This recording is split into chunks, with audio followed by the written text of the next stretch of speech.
Hello, ladies and gentlemen. I hope I'm going live about now. This was a very, very busy week for me. I've been streaming 5 days in a row. This is now the sixth day. Obviously, we've been reacting to everything that Apple has announced this week: the iPhone 17e, the M4 iPad Air, the M5 MacBook Air, the M5 Pro and M5 Max powered MacBook Pro, and with it also, of course, Apple's brand new addition to the MacBook lineup, the MacBook Neo, the $500 with education discount, more like $600 for regular peeps. Well, I guess students are still regular peeps, right? The $600 cheap or cutish, surprisingly uncompromised in many ways, especially if you know about A series chips. I've seen some people on the internet really hammer home about, like, and in a bad way, like about, oh, A series processor, that's an iPhone chip, right? Is this like a netbook? And while I would see the argument if this was like an older iPhone chip, like much older, like an A17 Pro even, or even an A16 Pro, but like maybe with more RAM, like maybe Apple could have like double stacked that memory or something like that. I just don't see it. To me, the MacBook Neo is really cute. I think I can really easily recommend it to like students who know they will just browse the web, watch videos, work on easy documents and stuff like that. But that's not the story of today, because one of these devices that I've just been mentioning, the M5 MacBook Air, has already gotten reviews. There seemingly is no review embargo. Now, there are no videos yet because obviously there would be more time needed to produce those videos, but the M5 MacBook Air has gotten a review, and I'm gonna make myself smaller for this as I intro us into the topics here. Has gotten a review from one of my favorite sites. You guys know I like GSM Arena for their in-depth smartphone reviews, and I really like Notebookcheck. They also have a German website and many other languages that actually work great. By the way, so strong recommendation. And because they also make reviews just throughout the year for all kinds of devices, it makes it really easy to compare. So highly, highly recommend you check it out. And we started talking about it yesterday, especially thanks to great community members like Jimmy James. We have been blessed with a lot of benchmarks for the M5 Pro and M5 Max MacBook Pro. This time around, we are getting even more. So yesterday, we of course got a lot of Geekbench stuff, especially, which Jimmy James was so great for us to get from the website. Now we have some 3D Mark stuff. We already had a little bit yesterday. This is now much more comprehensive. I think paints a much more complete picture of the GPU upgrade this generation. Some positives, some slight disappointments depending on your exact expectations. Like if you thought this would be the same kind of uplift as from the M4 to the M5, this is falling short of that because the memory gap is not as wide between the M4 Pro and M4 Max, between the M4 Pro and M4 Max versus the M5 Pro and M5 Max as it was on the M4 versus the M5. I already see plenty of people joining the chat. My one loyal German viewer saying hoo. Rosa, one of our long-term viewers, saying hello. Jan saying, you bought yourself the M4 iPad Air. That's nice. If you listen to like Snazzy Labs, Quinn hates it. Like he thinks it's the worst iPad because it's not as cheap as the base iPad. It's not as compact as the iPad Mini, but it doesn't have all the premium features like tandem OLED and ProMotion and the fastest M5 chip with better cooling as the iPad Pro. And your iPad Air M2 is going to your mom. Very nice. That's very similar to how I treat a lot of my technology, my iPhones, my iPads especially. So, yep, family members or selling them at a relatively cheap price to a friend. That way, you know they're going into good hands and you feel better while upgrading. Totally understand this. And Bastard 1993, I think it's going to be better than what people think for sure. I think you're probably referring to the MacBook Neo because I was talking about it obviously earlier, and I'm glad we agree. Mac Mini M5 launch date. Well, unfortunately, I cannot serve you with that or with the iPad 12 or iPad Neo or iPad whatever, iPad A18 powered numbers, like release dates, because Apple simply didn't reveal those devices. And that's unfortunate, but it wouldn't be the first time, obviously, that we had to wait. Like, just look at the Mac Studio, for example. One might think that that would be a bigger priority because obviously it covers like way more expensive price points than the MacBook Pro, but something in Apple just keeps the Mac Studio slower than the MacBook Pro, and then it's absolutely like demolishing the shit out of the Mac Pro, which with its current M2 Ultra processor just feels, and obviously in some ways is, ancient. Like, it's a chip with much slower single core performance, much slower GPU raster performance, but then on top of it, it's just its architectural features. It has no hardware accelerated ray tracing, it has no hardware accelerated mesh shading, it doesn't have Apple's new dynamic caching technologies, it doesn't feature neural accelerators per GPU core, it has a much older Apple neural engine. So at that point, the M5 Max, and as we've discussed yesterday, especially in comparisons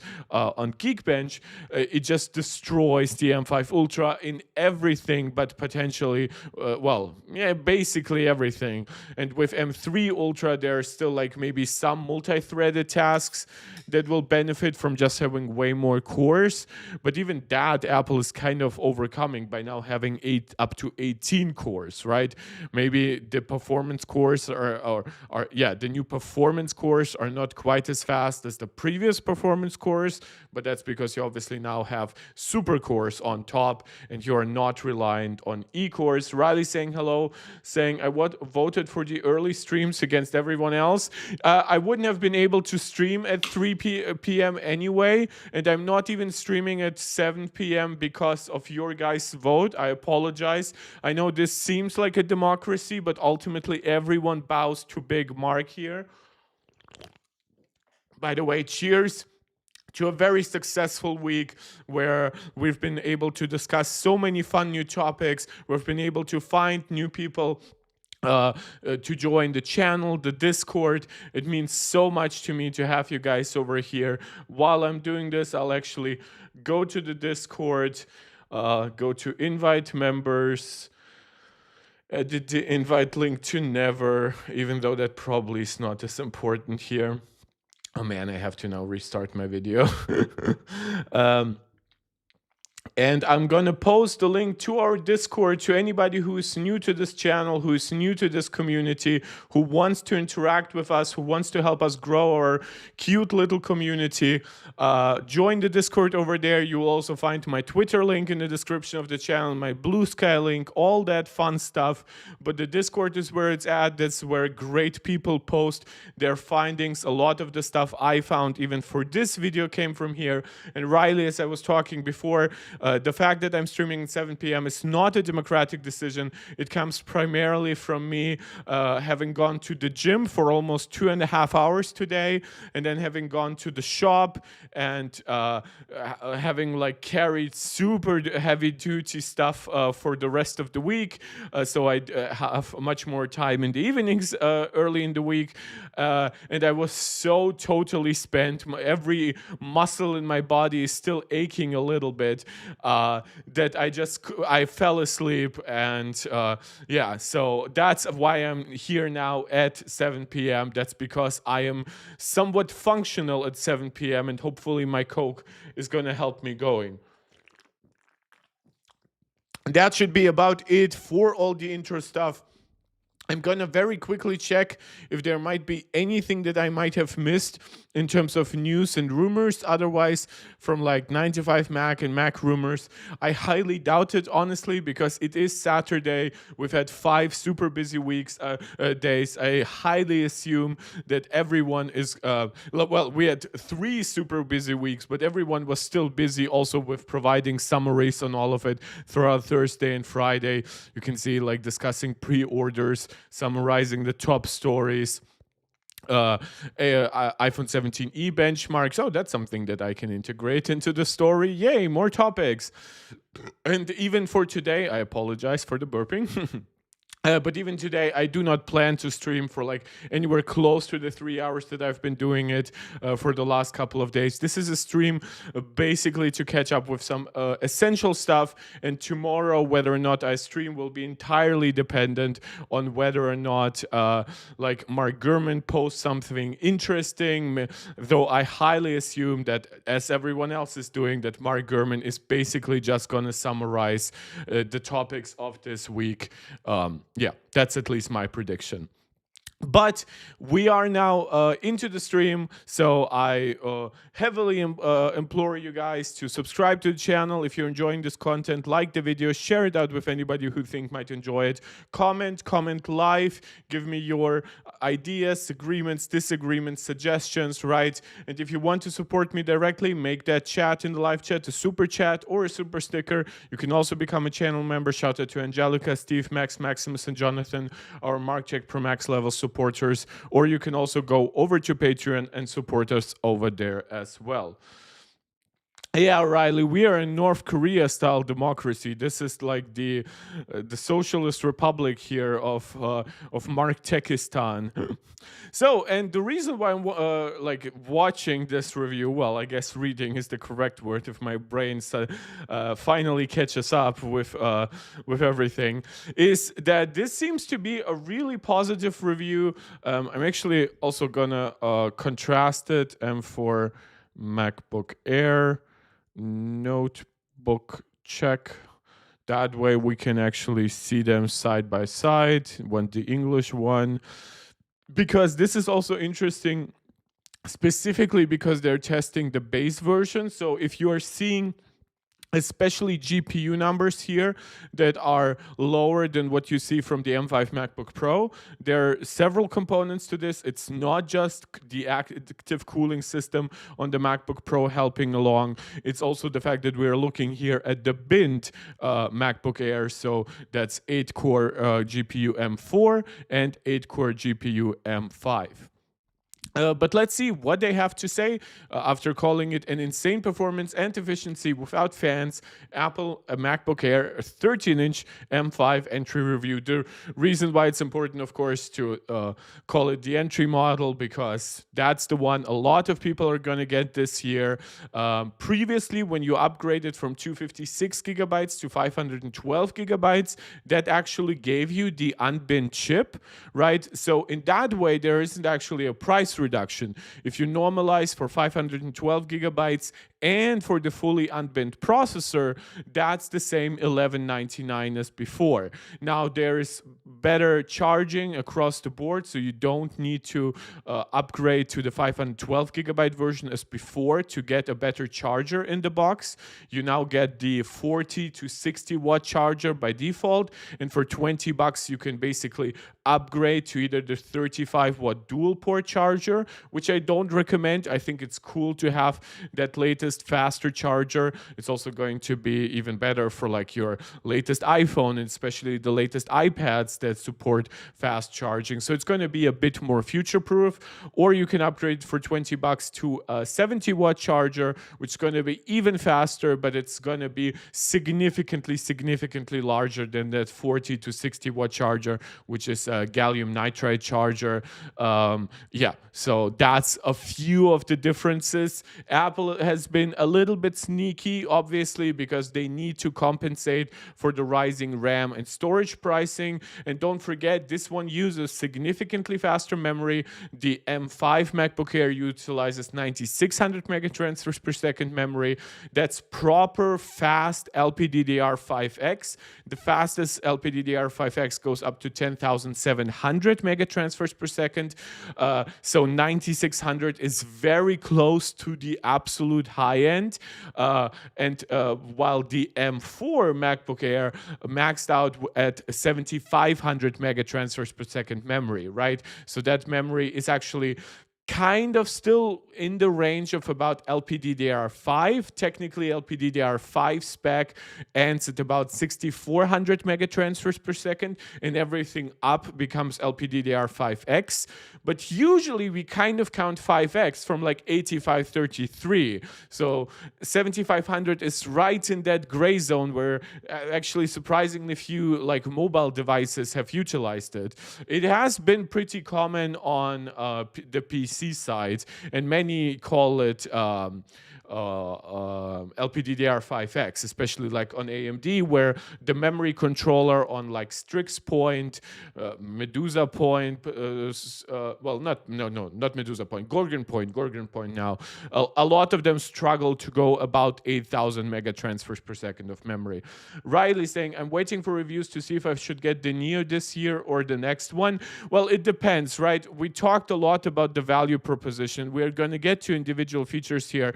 For example, like this PCIe 4 drive speeds, or to be more precise, it's PCIe 4.0 times 4. Maybe internally it's actually PCIe 5, but on 2 lanes. Or maybe it's PCIe 3, but on 8 lanes, right? So it's always a little bit, whenever we say PCIe 3, PCIe 4, PCIe 5, we usually mean by 4, at least when we are talking about SSDs and stuff like that. When we talk about dedicated GPUs, we are talking about PCIe 3, 4, 5 on the 16 lanes. Saying it would be pretty long if it's not a yearly cycle device. Well, the point, if you wait, obviously, in a year, right, the MacBook Neo might not get an immediate upgrade to like the A19 Pro, right? Maybe Apple waits all the way until the A20 chip, right? Which would mean, well, while the A20 chip would exist by that point, it would be still way too expensive. It would be 2 nanometer. It would use WMCM packaging for the memory. That's something that Apple is going to utilize for the iPhones. The MacBook Neo, it's just not gonna do that, right? In fact, it is a chip so powerful, like I almost think like the iPad Pros could probably, like the iPad Airs at the very least, could probably do very well with it and benefit just from longer battery life. And then anyone who truly wants an overkill iPad the way I do, they could go to the iPad Pro and pay all that necessary money. But yeah, like Apple seems to like sticking the M series chips into the iPad Air still. Okay. Let's see. The old MacBook Air 13, that's the M4 version, was already a great everyday laptop, but the new M5 model raises the bar even further. Apple's M5 SoC is the fastest single-core processor you can buy. That's why Apple felt bold enough to rename those performance cores into super cores, and the multi-core performance is also very good, usually competing with much more power hungry chips, even when the consumption is throttled due to the thermal limitations after a couple of minutes. Don't forget, part of why the MacBook Air nowadays has been able to stick to at least close to $1,000. It might not be $999 anymore, right? But part of that MacBook Air is, for one, it's reusing that LCD screen, 60 hertz, 500 nits, right? Nothing crazy, no promotion, no mini LED, no OLED.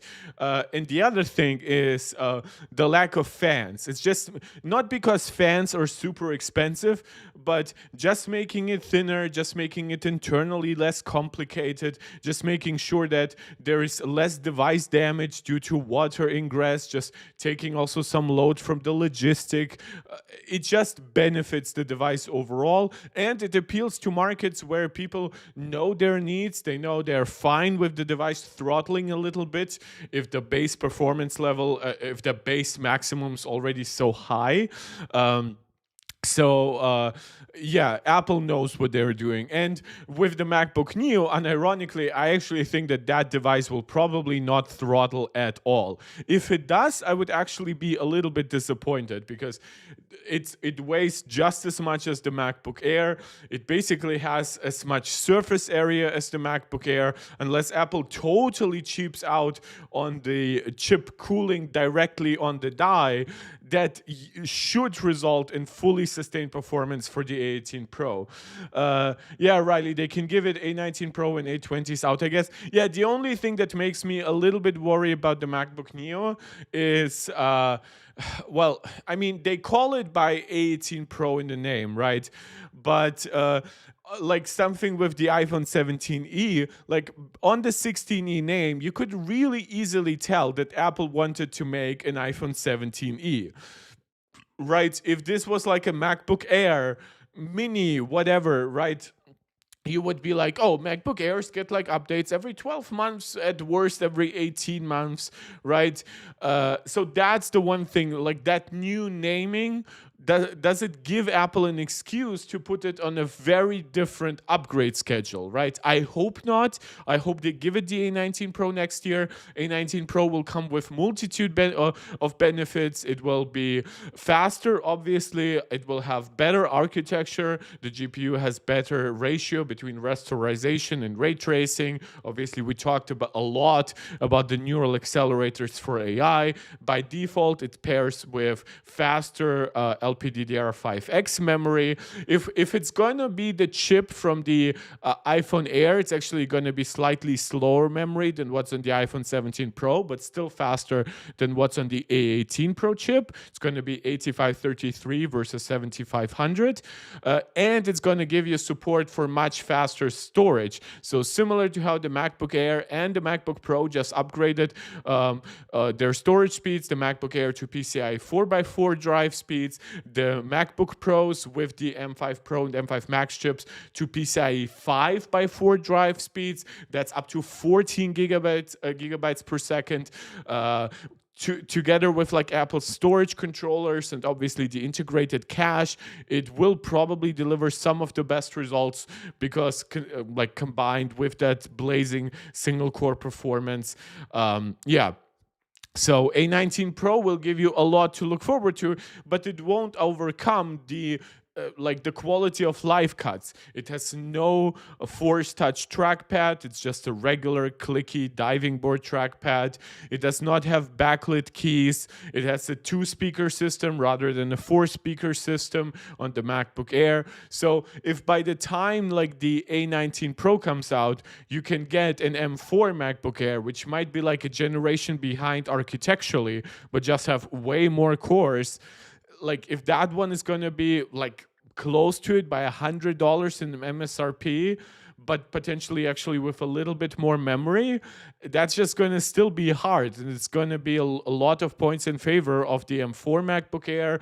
And who knows what the price discounts are going to look like on the M5 MacBook Air. I think with the PC market absolutely exploding in terms of pricing structures, I think the M5 MacBook Air is probably going to retain its price a little bit better than the M4. I'm not saying it's not going to come down in price, but maybe instead of dropping from $1,000 to roughly $750 as happened in about a year with the M4 MacBook Air, I could see it going from $1,099 to roughly like 850-ish to 900-ish, right? The faulty chips have to go into product. I'm thinking iPad mini and MacBook Neo. Yes, that's obviously something that Apple has been doing for years. That's also something that we are looking forward to with the next iPad mini. In fact, there have been some discrepancies in rumor where a next iPad mini is either going to be powered by an A19 Pro chip, basically what's similar to in the iPhone Air, 5 GPU cores rather than 6. And there might be a chance of an A20 probably Pro chip going into the iPad mini, because the iPad mini might launch very late in the year. It could have a redesign with like waterproof speakers, an OLED screen. I would highly assume a price increase, but I could also see that price increase come with more base storage. If it is an A19 Pro chip, it would also mean coming with 12 gigs of RAM, which is definitely going to be great on the iPad mini. That's something the iPad Air already did, and obviously the M5 iPad Pro has done. Yeah, so there is a lot to look forward to. The chip swap stuff is so interesting here because the chips actually, like a lot of people reduce chips to like, oh, 10% faster CPU, 15% faster GPU, but they forget the multitude of things that those chips benefit. A new display controller might make it more likely to enable ProMotion, with obviously a more expensive panel in the mix, if Apple were willing to go that far, right? Obviously, ProMotion has been supported on Apple display controllers since the A15 chips and the iPhone 13 Pro Max, but that's a different story. And a new chip might be the M series chip, but a new chip these days could also mean the new N series Wi-Fi modules, which come from Apple, the new C series cellular modules, right? So there is so much that Apple can do in terms of chips that are super exciting. Chips also come with like a certain amount of RAM because Apple pairs the memory very close to the chip very early on. Now with WMCM, that's going to be even more important, right? So when you think about that, the fact that Apple Silicon is this advanced benefits us because it makes these incremental updates so much more exciting than just saying, oh, it's 15% faster, right? And that's on top of the actual focus of Apple Silicon, which is efficiency, right? Performance per watt. From the very first time that we saw Johnny Cerrucci come out to introduce Apple M1 right on the MacBook Air back then. Like, we knew that the real relentless focus here was on efficiency, on performance per watt. Sujal Gupta saying, should I buy iPhone 17e? I'm using 13. Well, the problem is, my question is, if you could afford an iPhone 13 at some point, right, which was a more expensive product, then the iPhone 17 is right now, even by MSRP, and then you consider inflation. Like, if something like, and I'm not obviously judging, if your finances have taken a hit, and that's fine, right? Obviously, the iPhone 17e is going to be an upgrade in most ways. But my question is, why are you looking then at the 17e rather than something like an iPhone 16, which is going to give you larger, brighter screen with dynamic island, superior 2-camera system, right? Obviously, we're not even talking about iPhone 17, which is a much better product, and it is discounted in some ways, but it's not going to reach the prices of the 17e. So I'm not telling you to go above the $600 range, but something like an iPhone 15 or an iPhone 16 might actually be a good focus for you. If you want a bigger battery, the iPhone 16 might have a smaller battery inside, but if you'll actually check the numbers, you will see that the iPhone 16 gives you about the same battery life, even longer in some tests, than the iPhone 16e. I'm not obviously sure about the 17e. Tune in back on like Monday or Tuesday when we react to reviews on this channel. But the iPhone 16e has a more efficient panel. It might not be ProMotion or LTPO, but it's a much newer generation LTPS panel. That's what partially enables its super high brightness at up to 2000 nits, right?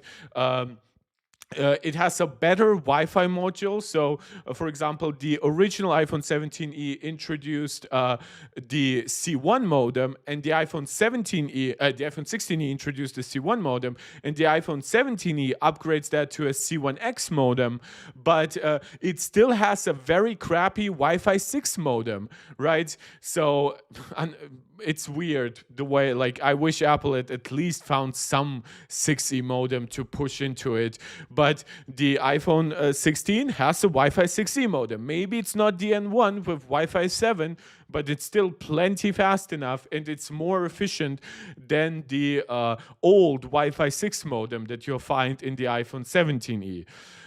I know I came like a paragraph into the article. I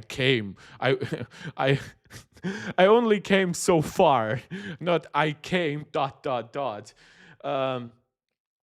Yeah, I know. I'm not actually arguing about like finances. Like, I'm not saying, oh, spend more money and get the iPhone 17. I'm telling you, like, forget Apple's MSRP website where the iPhone 16 is still $100 more than the iPhone 17e.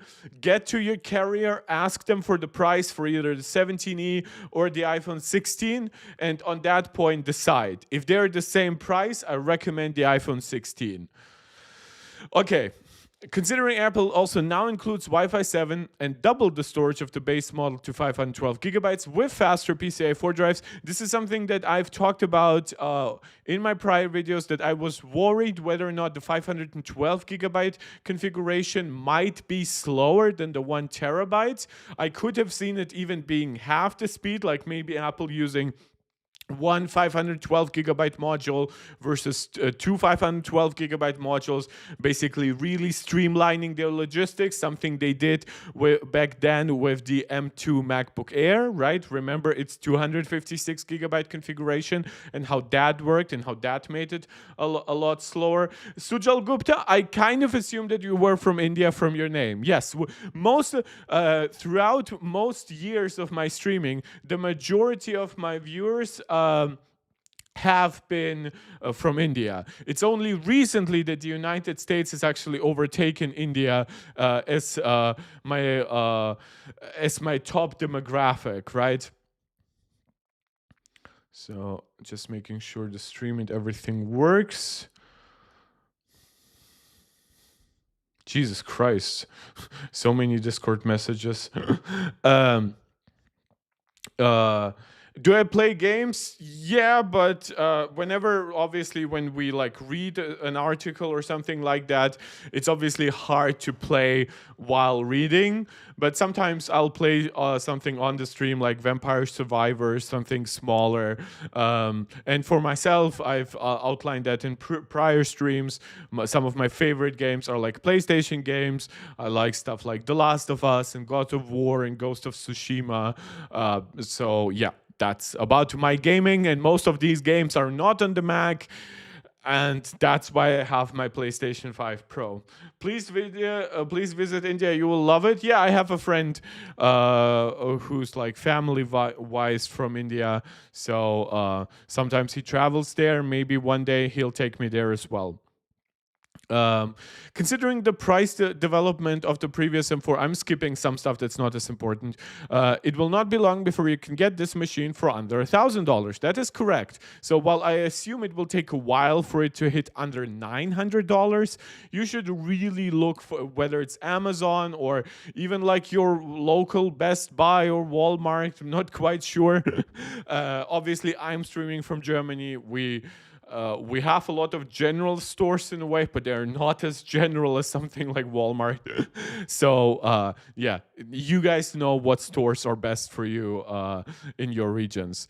There are still drawbacks, of course, including the limited number of ports, though I have to say it really depends on what storage and what port selection you really need. Like, I myself basically use USB-C ports left and right, almost never utilizing the HDMI SD card slot, and for all of that, given that I already would have like an accessory to split USB-C to like at least 2 ports and to have Ethernet, like HDMI basically comes along as HDMI, SD, and at that point also micro SD just are generally there in those adapters. And once you get one for like $50, you'll be able to use it probably longer than most MacBook Airs. You would probably, well, with Apple Silicon, they now last a long time, and probably at some point you might want something with even faster HDMI, and maybe the MacBook Air next generation is going to get Thunderbolt 5. But even then, for most use cases, a very cheap adapter will do. Sujal Gupta saying, I subscribe to you, bro. Thank you so much. Guys, we've been streaming for about half an hour. To anybody who's watching, we've had a lot of people join the community, whether it's subscribing here or joining the Discord. Consider doing all that. Also, like the video if you're enjoying it. Share it out with anybody who you think might enjoy it as well. And comment live. You see, I love interacting with a lively live stream, you can make your chat a super chat or a super sticker to support me directly, or you can become a channel member right here on YouTube. Or a supporter over on Patreon.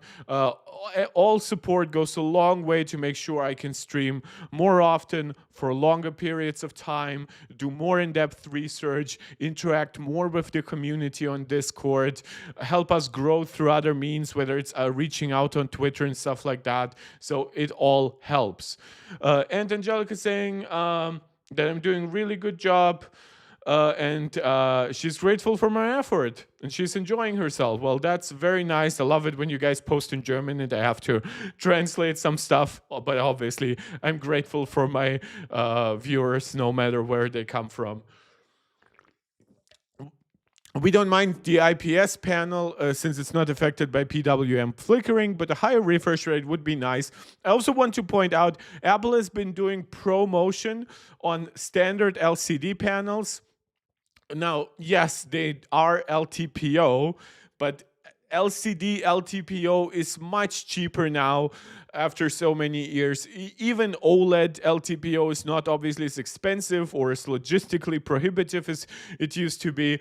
So Apple has been doing that ever since the 2017 iPad Pro, right? That's not the A12X version that a lot of people think is like that sexy iPad that introduced the design language that we're still currently using and all that stuff. No, it was actually the last like old design iPad Pro, my favorite design of iPad Pro, minus the home button. I can do without that, obviously, nowadays. Yeah, and so we've had ProMotion for such a long time. Dennis joining MarkTech Pro. Thank you so much. Listening to all my babbling about joining the community. I give shoutouts to the Pro Max members, but you know what? Fuck it. Thank you so much for just joining the MarkTech Pro. We're such a small community right now in terms of actual like paying subscribers. I really appreciate each and every one of you joining and supporting however you can. It means absolutely the world to me. Represent. Looking at the MacBook Air M5, however, we do not think Apple is really interested in selling a MacBook Air with a better screen, since it would probably cannibalize the sales figures of the entry-level MacBook Pro. I still think that this entry-level MacBook Pro exists almost as like Apple just believes there is a little bit of market there and they want to have a MacBook Pro in the lineup that just doesn't sound too expensive.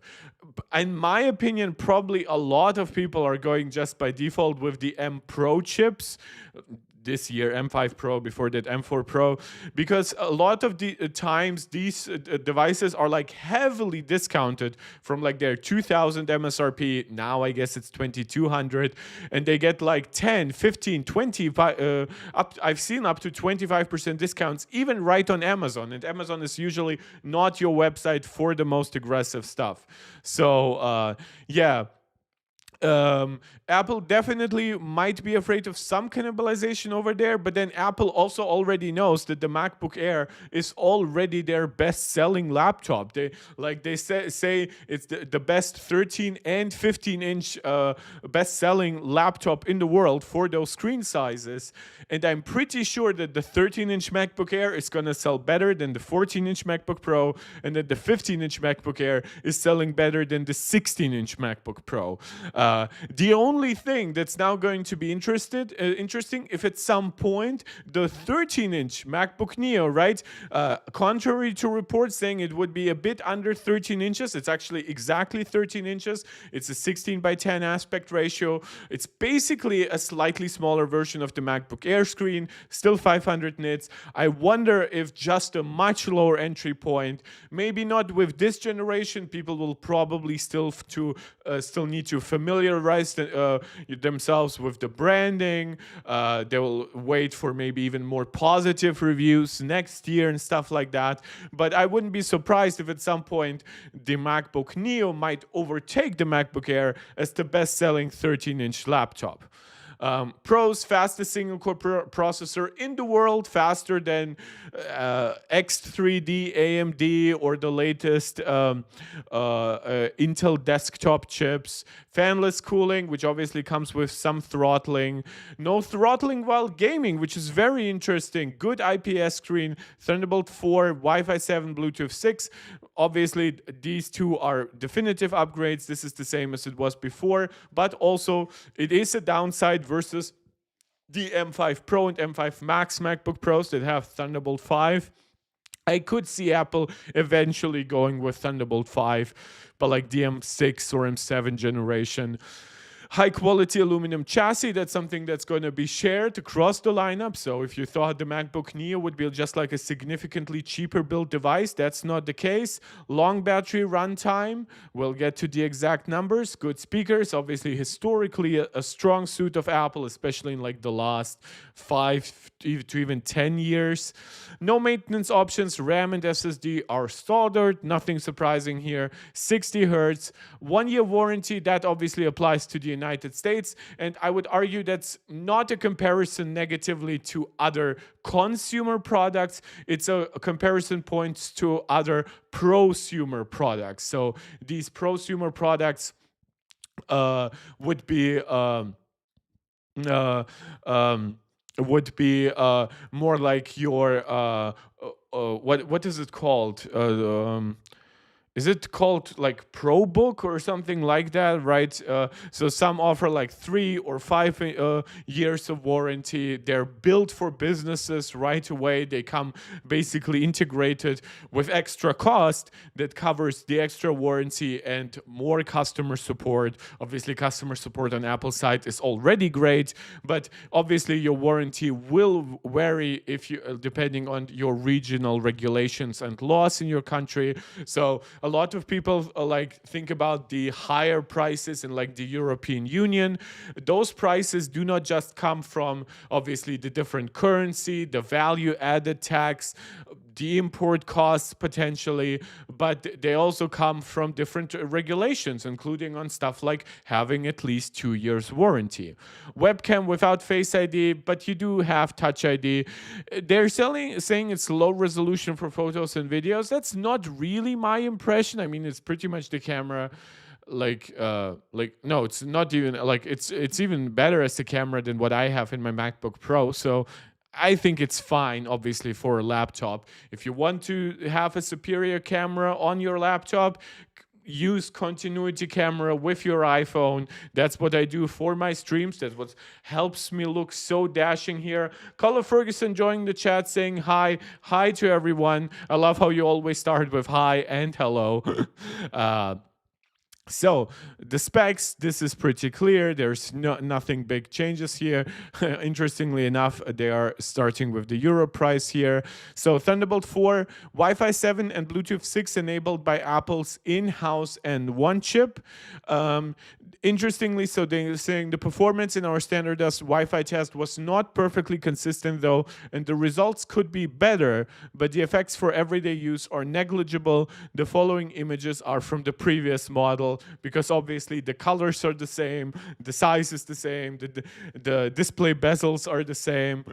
There's nothing crazy happening here. The trackpad, the keyboard, the weight is the same, right? The presence of the MagSafe charger is the same. But if we're looking here at the actual Wi-Fi speeds, this is where it gets interesting with the last generation. I mean, I can add it right here, actually. So, okay, I'm gonna search for the MacBook Air. If it doesn't show me M4,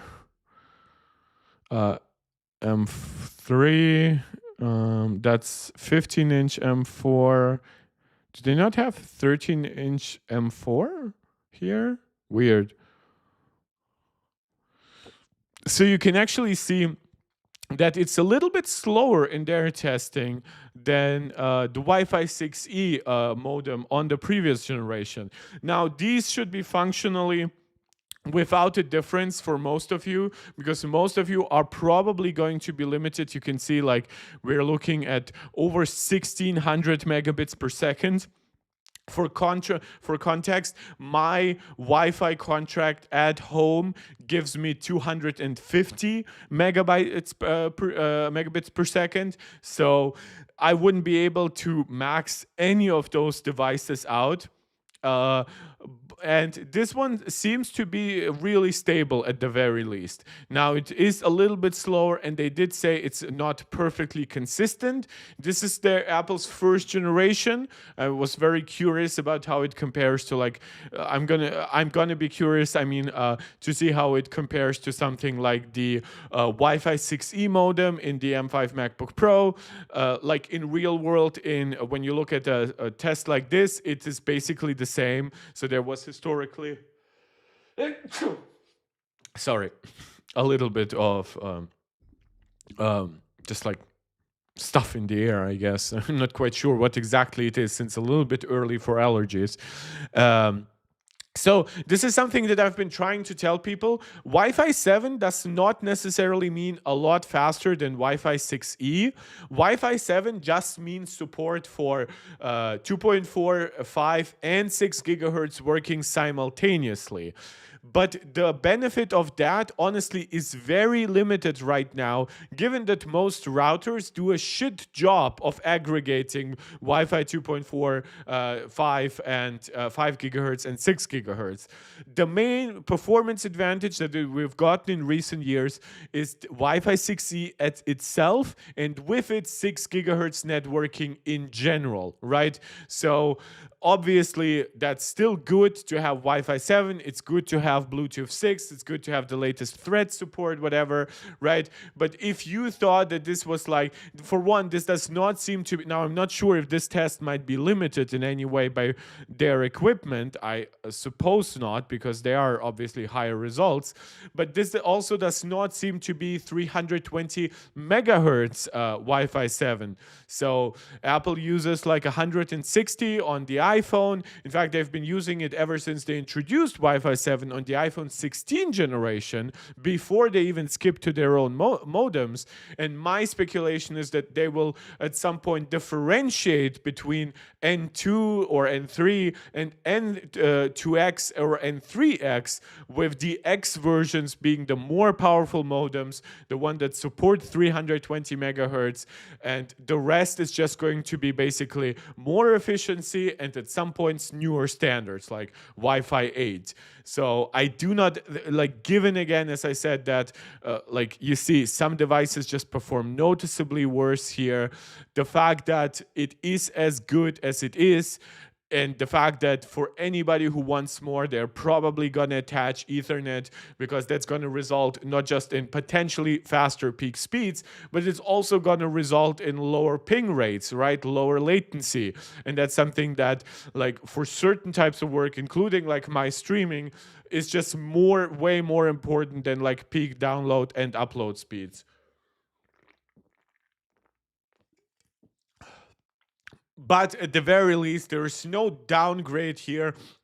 Apple's first generation modems have the typical kind of shortfalls of a first generation product. Like, for example, the C1 on the iPhone 16e, it did not support all the bands. Obviously, still C1X doesn't support like millimeter wave, but it got like 2 times faster in half a year versus this C1, right? And we saw how efficient it is, right? Promising like up to 30% lower power consumption than the 5G modems in prior generations, iPhones and iPads.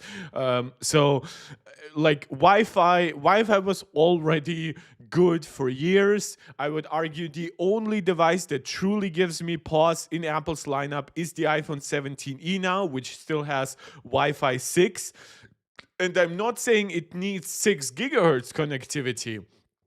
But a newer Wi-Fi 6E modem is not just better because of 6 gigahertz connectivity. Usually they will also give you faster 2.4 and 5 gigahertz connectivity. They will be more efficient. They might have longer range even with the same antenna setup. So for everything else, if you were, for example, looking at the MacBook Air M5 over the M5 MacBook Pro, which now has been on the market for a little bit, and you were like, oh, but the MacBook Air has Wi-Fi 7, just look at the numbers for the MacBook Air and you will see that it doesn't really make that difference. I mean, if you look at the MacBook Pro here, I'm sorry. Why is it taking so long to search? There it is, 2025 M5. You will see that like it doesn't quite make sense why the MacBook Pro here would be slower in any way than the MacBook Air, but yeah, so with its Wi-Fi 6E, it gives you about the same speeds as this MacBook Air, even a little bit faster in some ways. So if you're looking at Apple's Wi-Fi 6E enabled devices versus Apple's Wi-Fi 7 enabled devices, and we're thinking to yourself, oh my God, I need Wi-Fi 7, don't let yourself be fooled. It's good that it's N1, and I wouldn't be surprised if it's substantially more efficient, but it's not quite the leap that Apple Silicon was versus Intel chips, right?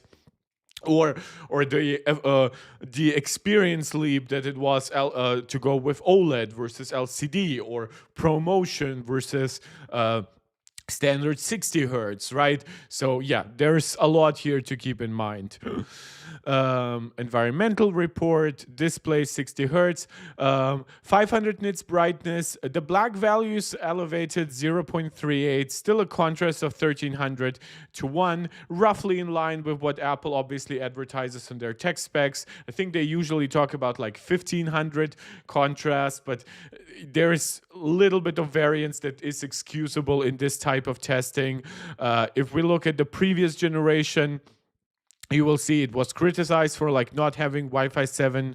It was criticized for its base storage configuration, and it was criticized for a weak power supply. And Apple eliminated, as you can see, 2 of those disadvantages. It's still not really maintainable or upgradable. It still has only 2 USB-C ports, but yeah, the other, well, it also doesn't have 120 hertz, obviously. So that's that. That's the CPU for you guys. We'll get to the GPU, to the SSD speeds, which are actually surprisingly great on the current generation. But I did want to look at the screen stuff here. Did they structure this old review much differently, or did they not like test the screen with the M4? Where performance, emissions, and energy specifications. Oh, they probably didn't go as in depth because they probably thought that doesn't, like, everything else just seems so the same, right? So they apparently didn't test the screen. Okay, then we're gonna add M3 MacBook Air notebook check. I mean, Apple could have done some stuff beyond ProMotion or a new display technology. They could have done like quantum dot, like what they've done on the M4 MacBook Pro, giving it faster pixel response times. Oh yeah, and by the way, Wi-Fi 6E was just introduced for Apple like 2 years ago on the, like, when you look at the MacBook Air. So we might have a newer spec with Wi-Fi 7 now, but it's not going to be so much faster than a new Wi-Fi 6E modem that Apple started using just 2 years ago. Where's the screen here? Oh man, they're changing a lot of their review structure, which is quite interesting. So you can see here, networking is actually faster than on those other devices. So there's clearly going to be some run-to-run variance. And when you compare it versus the devices of its time, it actually was significantly faster. So the display has basically the same characteristic. It's a little bit brighter in the center. It actually has a display black value that's a little bit more elevated, but the contrast is still about the same, 1300 to 1. So nothing crazy surprising over here. Response time, black to white, that's something that interests me. That's, oh, black to white is like half the speed. That's nice. So there is some changes here apparently.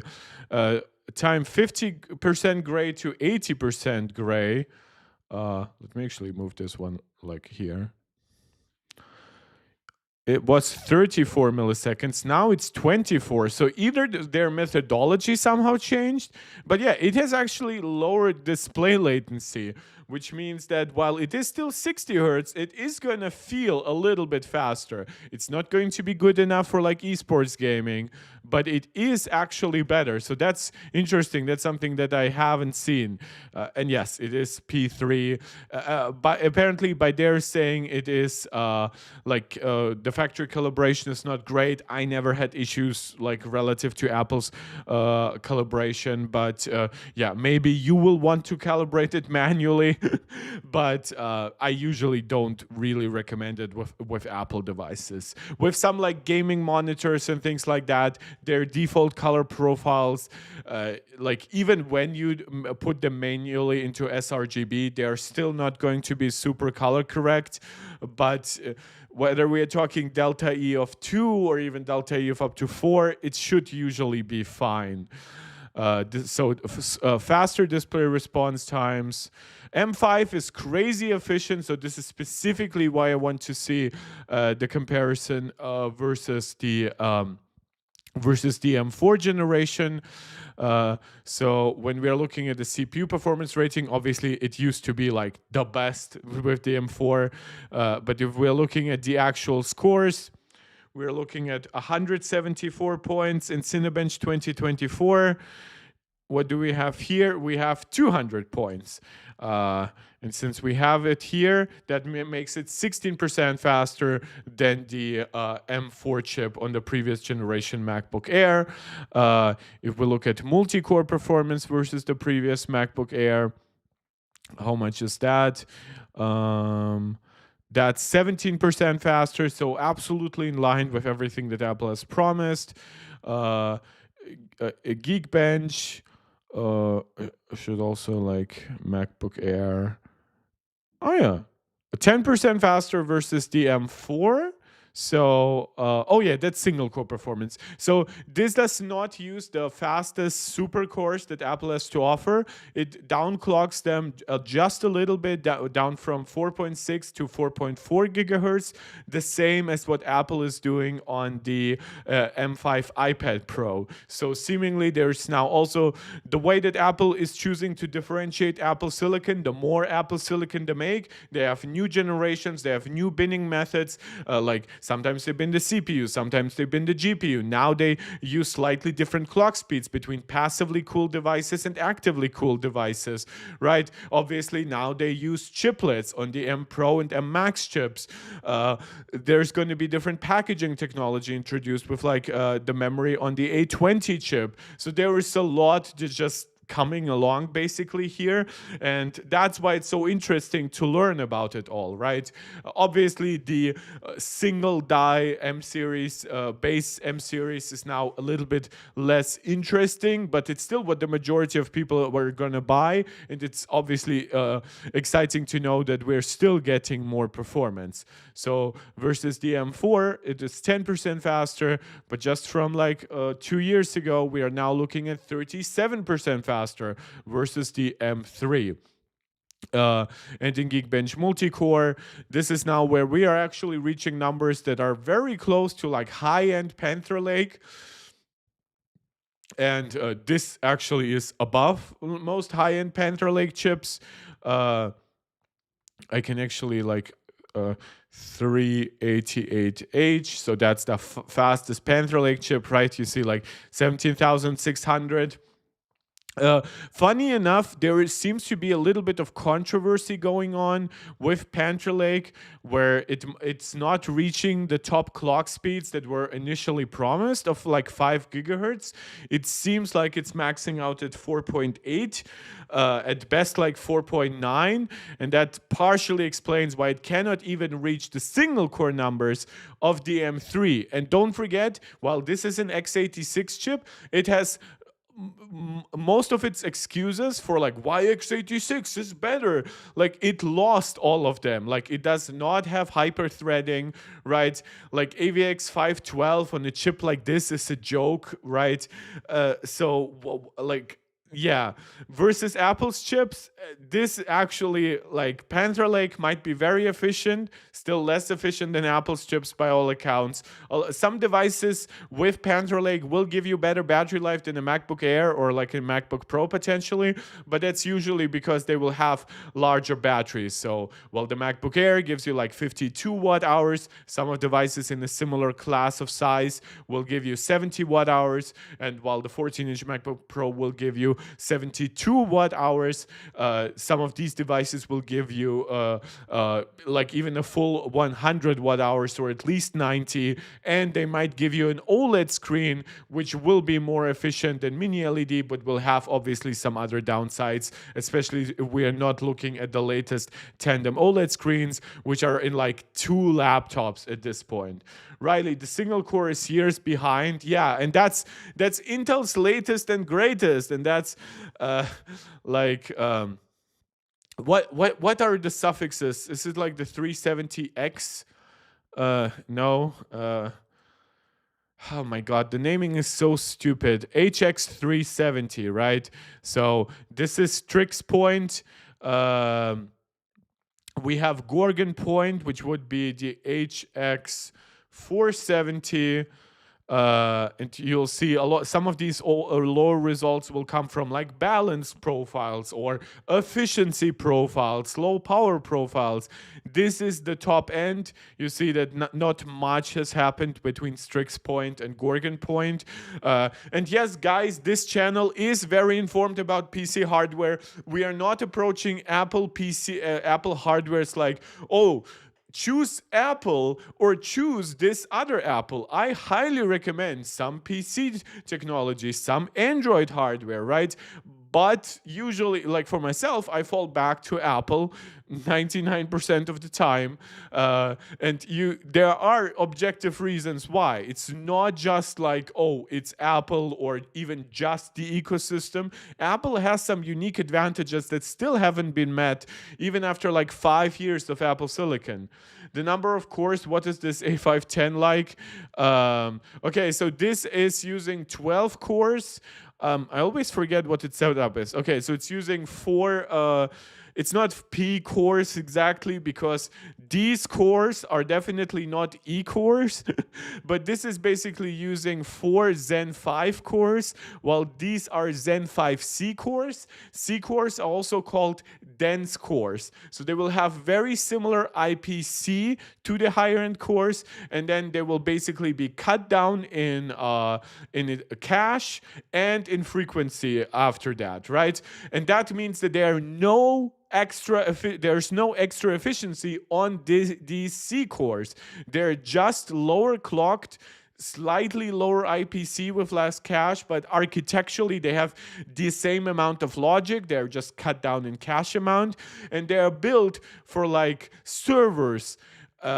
Because obviously, yeah, they will be more efficient at very low clock speeds, but you could just take a Zen 5 course and downclock it a lot, but that would be a big waste of silicon, because you build this big chip with a lot of cache. Why would you downclock it like crazy? Well, on servers where it wouldn't be able even to run at those high clock speeds, right? Well, there it now needs to be it's much more economical to create a dense core. So AMD doesn't even have an efficiency core, and that's partially why Apple rebranded.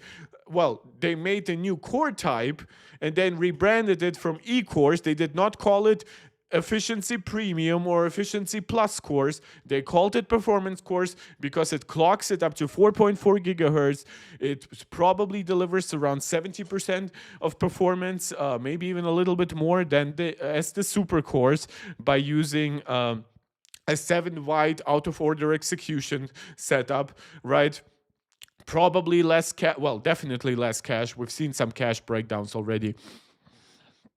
But Apple actually designed now real performance cores, which they now call super cores because they are tired of everyone calling every core performance core, right? Then Apple has real efficiency cores, which are monumentally more efficient. They're not just lower clocked, and they're space efficient, like Zen 5C, even more than that. But they're actually also more power efficient, which is actually what those cores should have always been. And Intel does a decent job with Panther Lake. Jesus Christ, HX 470, right? Like, yeah, this is about the max in terms of single core performance, and then like close to 18,000 points will be the max for multi-threaded performance.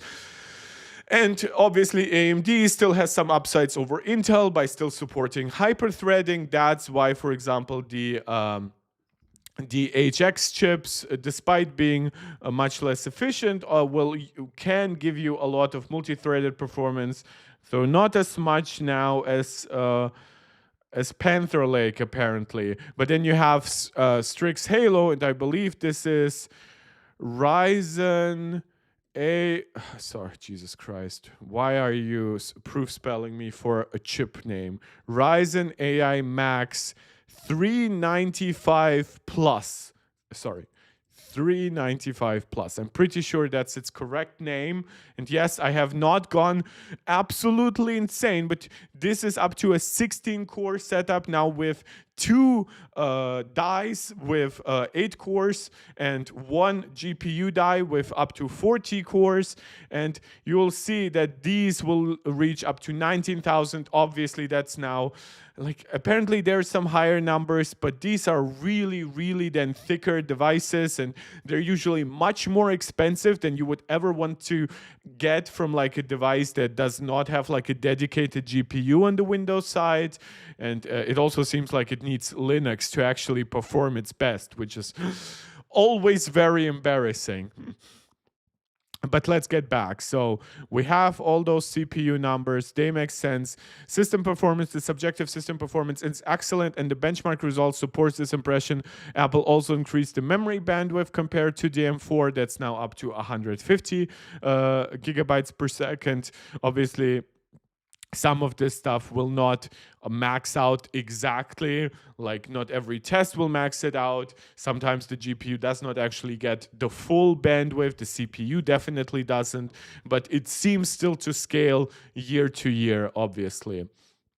So overall productivity here, a lot of real world results will actually not be that crazy different, because like the M4 was just already so fast. So that's overall productivity in Crossmark versus the M4.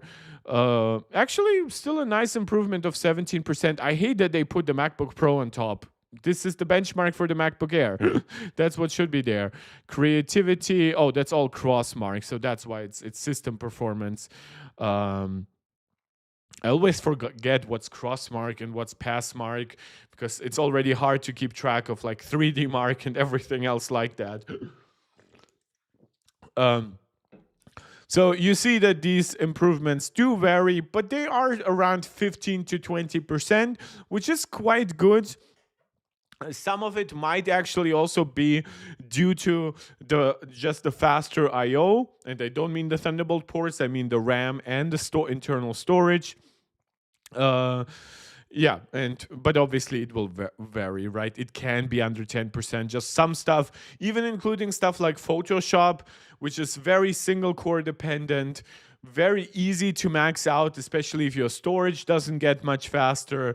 Like that stuff just isn't going to get too much faster every year, even if the architecture is really great.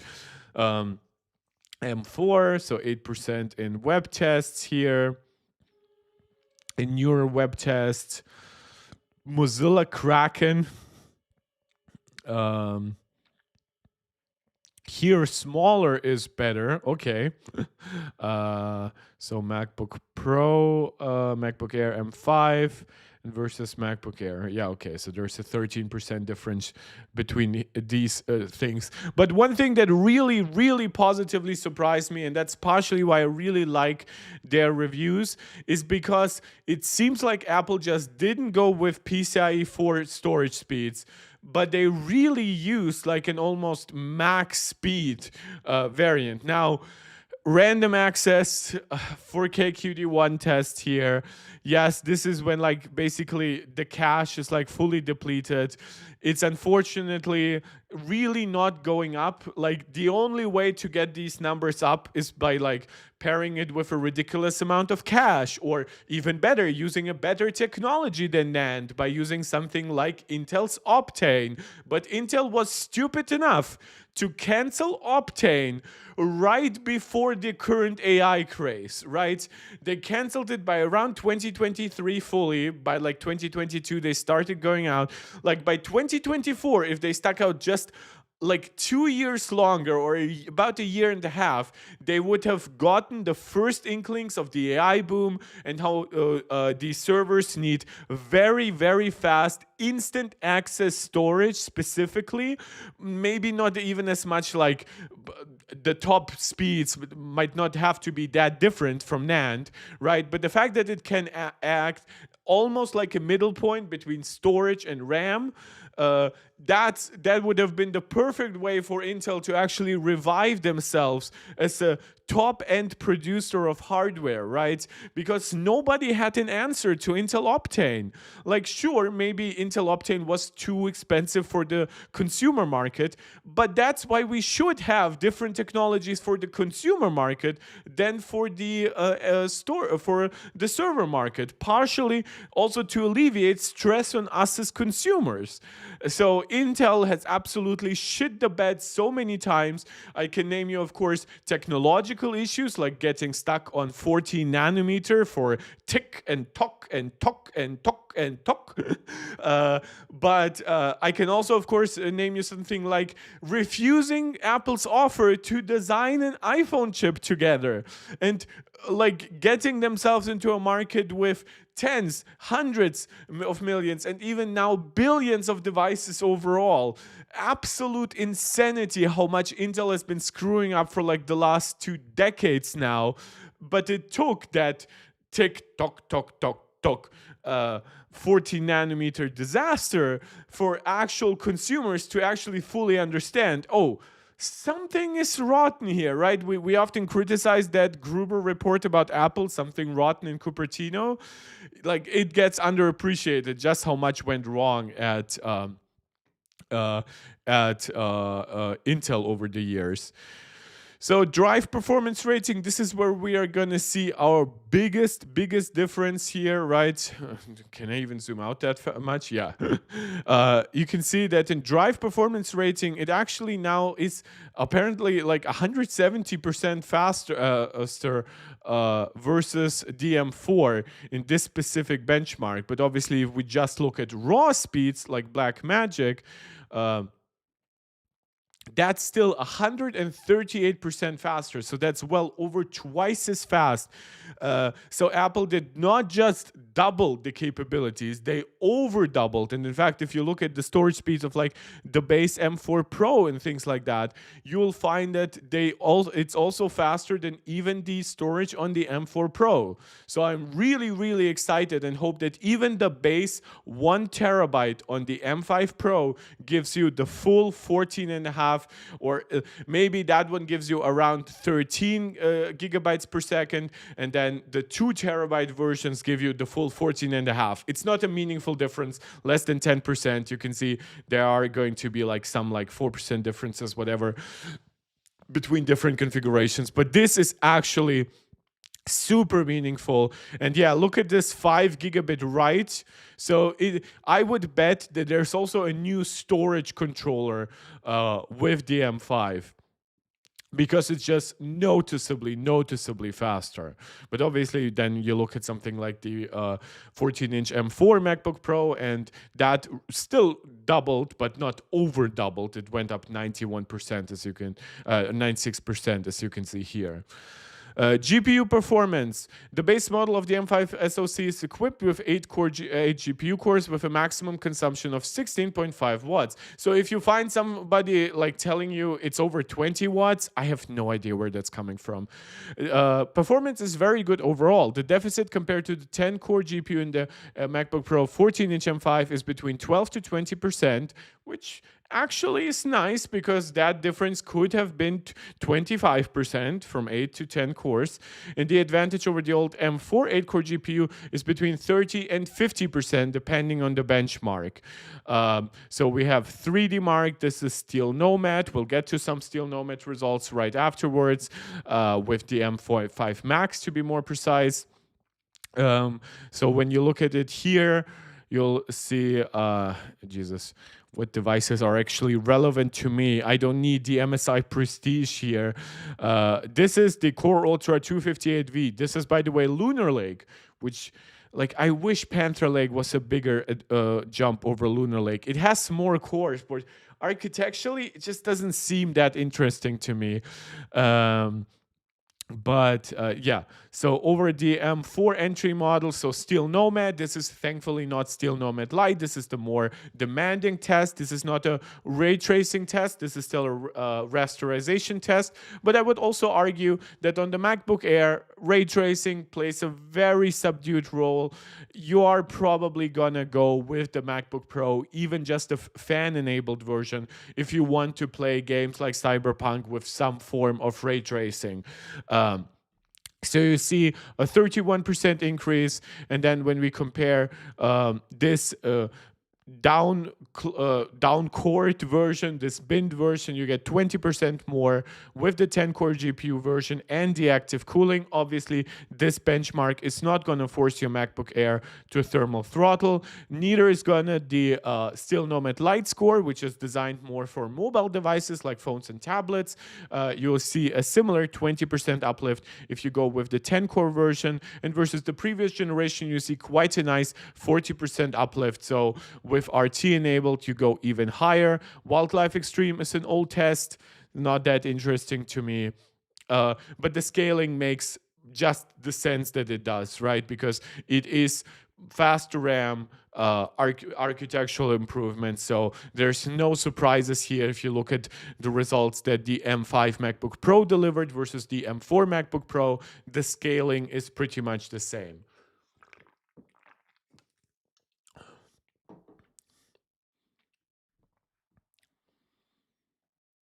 Oh yeah, here the website seems. Oh, it's not broken. These are just identical. Yeah. So, oh yeah, there probably aren't that many 8-core GPU results here. So 25% faster. This is exactly scaling now with the GPU core count. Blender, that's interesting. So that's something that's benefiting from ray tracing. But this is version 3.3? Wait, that's worthless. We are now at Blender 5. Jesus, guys, what are you doing? Like Blender 4 like did a lot of work to optimize for Apple Silicon, and like this is, I would almost claim like this is worthless. This should be given this should be doing better numbers, I would argue.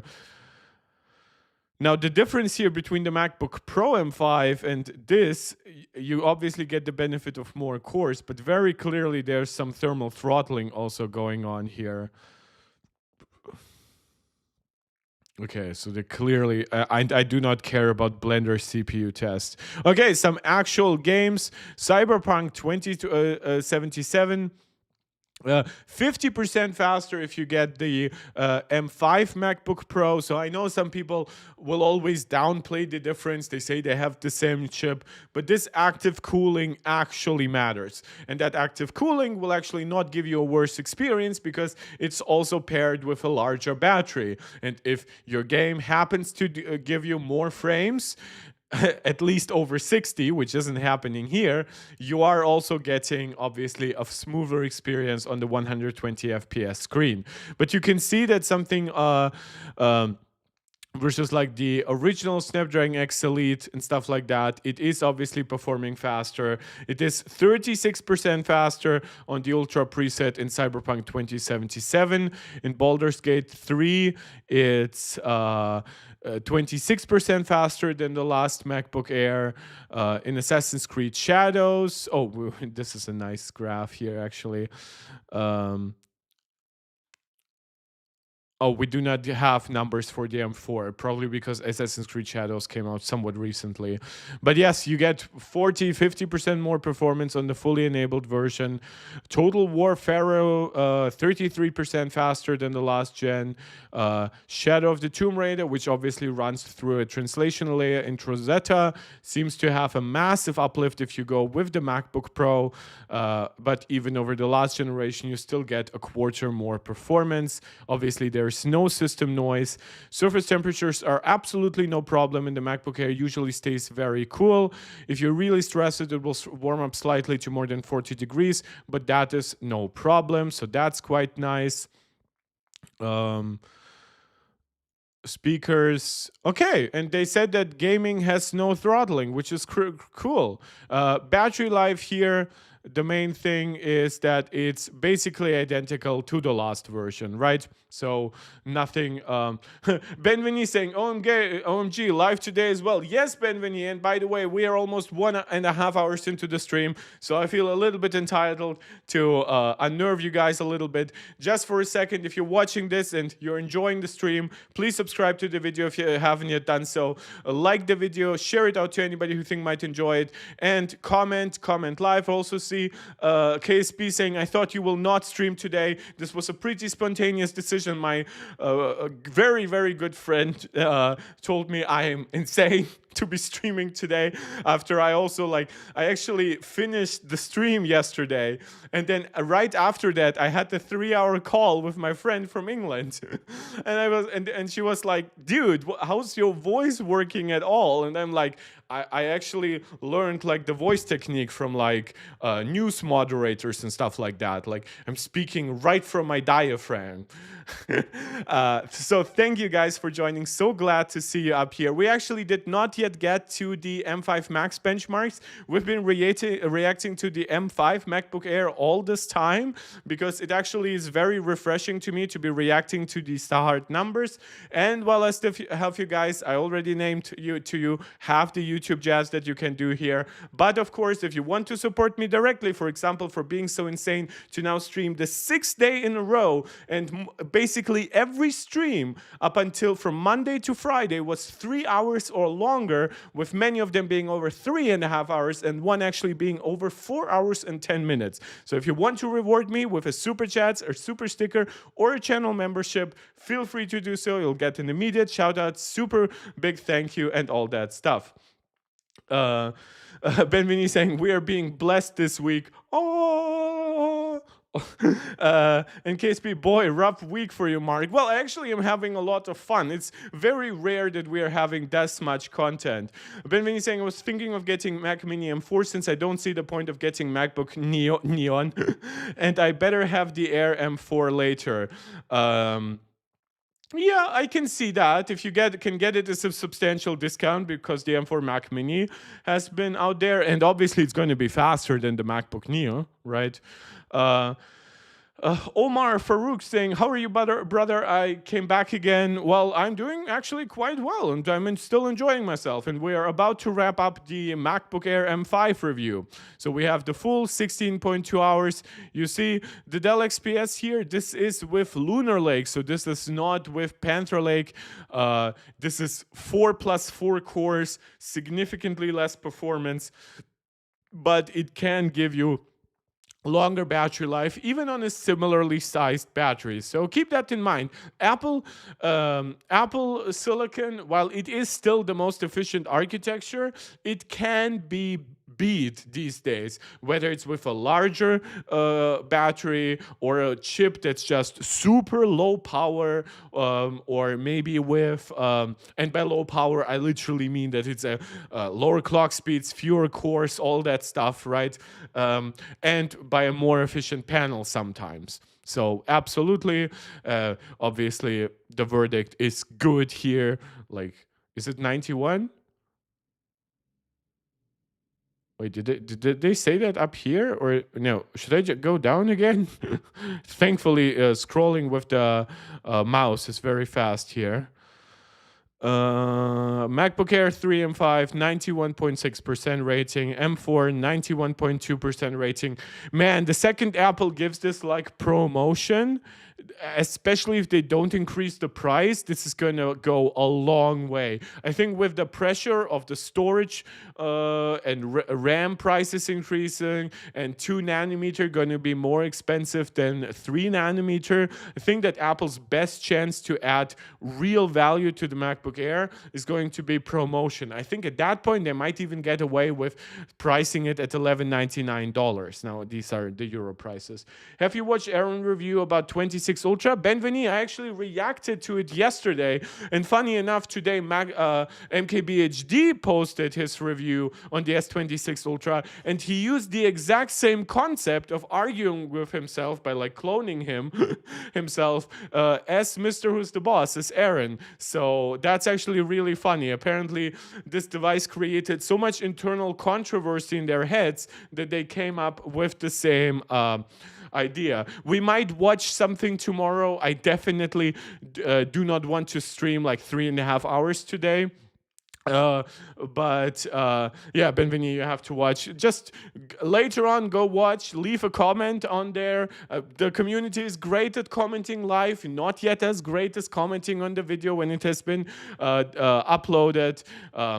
Brothers, next live session, please, Galaxy S26 Ultra. Omar, I've already reacted to the Galaxy S26 Ultra review from Mr. Who's the Boss, and maybe at some point we'll react to the MKBHD review, but we'll also actually have some Galaxy S26 stuff later on by looking at some Exynos 2600 numbers, which are obviously not the chips in the Ultra. All Ultras get this Snapdragon 8 Elite Gen 5, but just something for you to keep an eye out on, right? But yeah, the MacBook Air seems great. And while its power is not as high as the M5, it does not seem to throttle because it already targets a lower peak performance and a lower peak power consumption, and that's also in line with it having a smaller battery than the MacBook Pro. So I would argue this device is very well balanced. Obviously, if you want a transformative experience in terms of your screen, the HDR capabilities, the promotion capabilities, and even better speakers, so a great entertainment system, that's where you at least go to the 14-inch M4 or M5 MacBook Pro. If you want even more performance, this is where you go with, at that point over M5, I wouldn't actually look at M4 Pro. I would start looking at M5 Pro and beyond. This is the boring phone, my brother, less improved, not a great using hardware. I did react to the Galaxy S26 Ultra review. The reason why we are looking at the Galaxy S26 Plus today is specifically because of the different chip. So this is a very nerdy community in the greatest way possible. We love chip talk. Like most of this review has been chip talk. We are going to transition very smoothly to Apple's benchmarks for the M5 Max chip, which is a great segue. Thank you. But we did already look at Snapdragon 8 Elite Gen 5 numbers whenever other devices and even like those pre-built stuff from Qualcomm came out. But we have not yet had a very good look at the Exynos 2600, right? So I'm just trying to get a fully comprehensive image. But if you want to see my reaction to MKBHD, to Mr. Who's the Boss's review, you can watch my last video then together with Benveni. And please comment, let me know that you, the comment section on that video know that you're coming from the newer video. And do all the YouTube jazz over there as well. Liking, sharing, all that fun stuff. Okay, Apple's, okay, deep breath.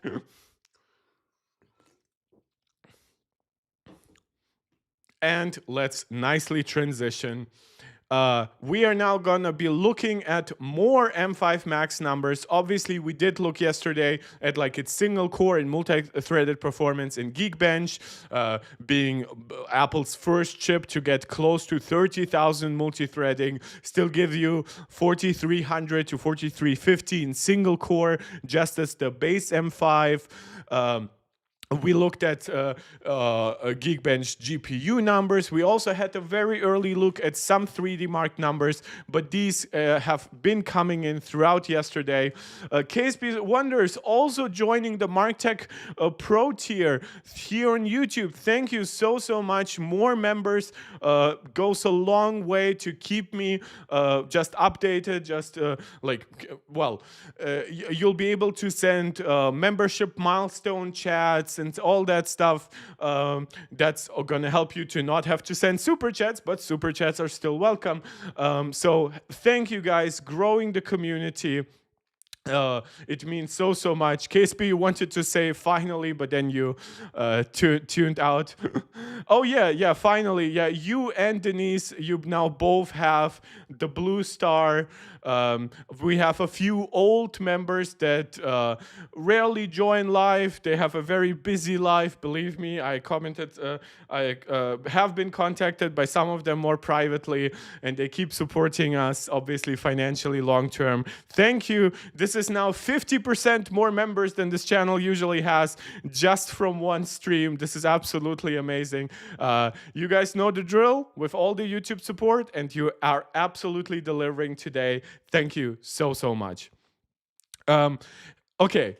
And now I'm actually going to get into the M5 Max benchmarks, because you guys also got my mood very high.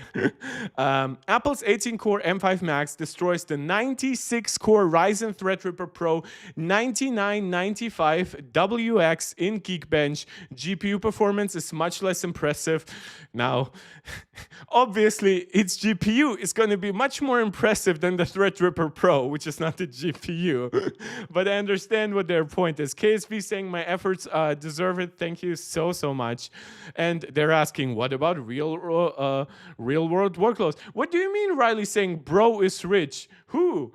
I'm definitely not. And like the people supporting me, I'm not sure if they're rich, but joining MarkTech Pro or even MarkTech Pro Max doesn't make you a rich bitch. It's like $3 or €3 or €5. So whatever helps you. Riley, you yourself, you wanted to send me money at some point. It's just that you have problems sending it from your country. KSP saying also for listening to all my yapping. Well, at that point, Riley should just be doubling my paycheck from the hospital at that point because I have to listen to Riley. According to recent Geekbench 6 results, Apple's 18-core M5 Max not only beats its direct predecessor 16-core M4 Max in single-thread performance, that's 4353 versus around 4000, and multi-threaded workloads, that's 29600 versus what, like 26,000, but also the 32-core, no, actually more than that, like around 25,000. So the gap is more, what I meant to say. But also the 32-core M3 Ultra. 32 core. That's when we're talking about the CPU. So that's 12 performance cores plus 4 efficiency cores and 1 die, 16 cores, plus the second die with the same 16 cores. KSP saying, Riley and you are colleagues? No. I mean, because like my regular work is at the hospital. I mean, because Riley comes in to yap here and is usually the #1 yapper. Look, Riley's even the #1 yapper today. Despite obviously you guys sending me real money and Riley not, but I meant like given how much I have to listen to Riley, if you KSB are willing to send me money, then Riley should be basically doubling my regular paycheck. Riley saying, I'm talking about Neo, you guys talk about Pro. Yeah, the Neo is great, and we're gonna obviously react to final reviews of it. They're probably coming out by Tuesday, I would bet. My immediate idea would be that we're getting MacBook Pro reviews on Monday and then MacBook Neo reviews on Tuesday. And then obviously on Wednesday, these devices actually become available. Maybe Apple just pushes them all into one day, but who knows? Furthermore, Apple's new flagship CPU beats AMD's 96-core Ryzen Threadripper Pro 9995WX in single thread, which is not surprising. This is a Zen 5 chip that's now a third, and obviously it's underclocked. Now, yes, its single core would be able to do what obviously like Zen 5 consumer chips do, but why should it, right? This is an HEDT. I would almost argue it's lower server class. KSP saying, starting reacting to AI, together we can drop Riley to number 100. Yeah, well, Riley is just going to refuse to come in at that point once I talk more about AI. Should be noted that while most Threadripper Pro 9995WX CPU scores around 26,000 GP6 points, there's one example when this processor hits 30,170 point, which is a bit ahead of the M5 Max's results, which I would argue there are probably going to be some M5 Max, some golden silicon that at the same clock speeds with just better efficiency, voltage utilization, whatever, is going to give you 30,000. There have been, by the way, and I've gotten that wrong too. So if you go to our Discord, which I still left the link to that in the chat. Jesus, why is my chat always on the oldest shit? So if you want to join the Discord, you will find a lot of discussions over there. And if you'll see results where the M5 Max delivers 33,000 points, that's on Geekbench 5, just for you guys to keep in mind.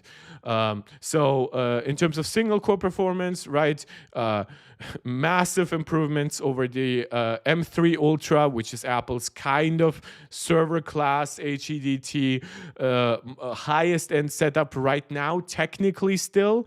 But then when you look at the Threadripper Pro, obviously a base clock speed at 2.5 gigahertz. Don't forget, these are all Zen 5 cores. As far as I know, these are not like Zen 5C cores. I'm gonna actually put this in, see what it says, if there are any like different types of cores. Cluster 1, 32 cores. Okay, so that's 3122, so that's M3 era performance, which is fine. Obviously, this is not even meant to hit those kinds of single core numbers. And around 26,000 points, which is actually in line, which I think would actually make it still lower than on the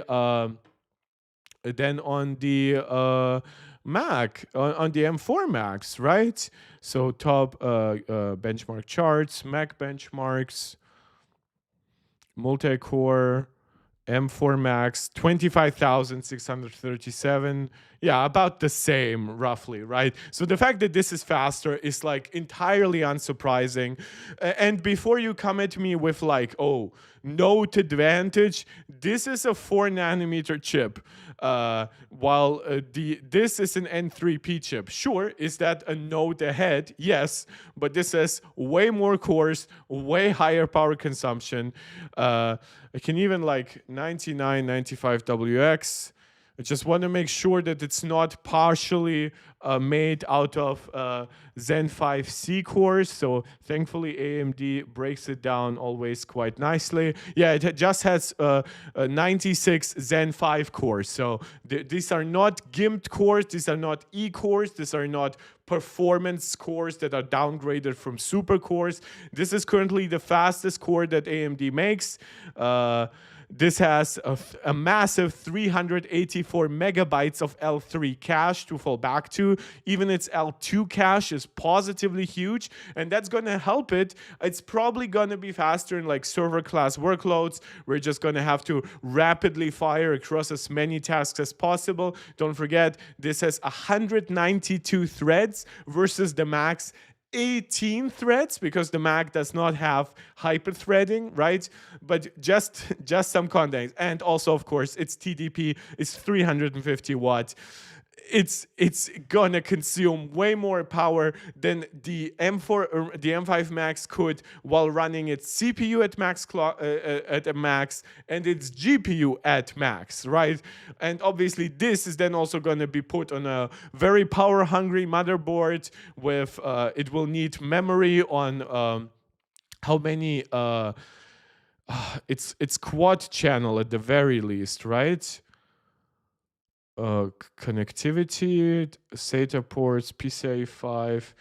KSP saying buy PS5 or wait for PS6. The PS5 Pro is really great right now. Especially, I would argue that people forget, and something that we probably don't forget in the Apple community, the value of it coming with 2 terabytes by default.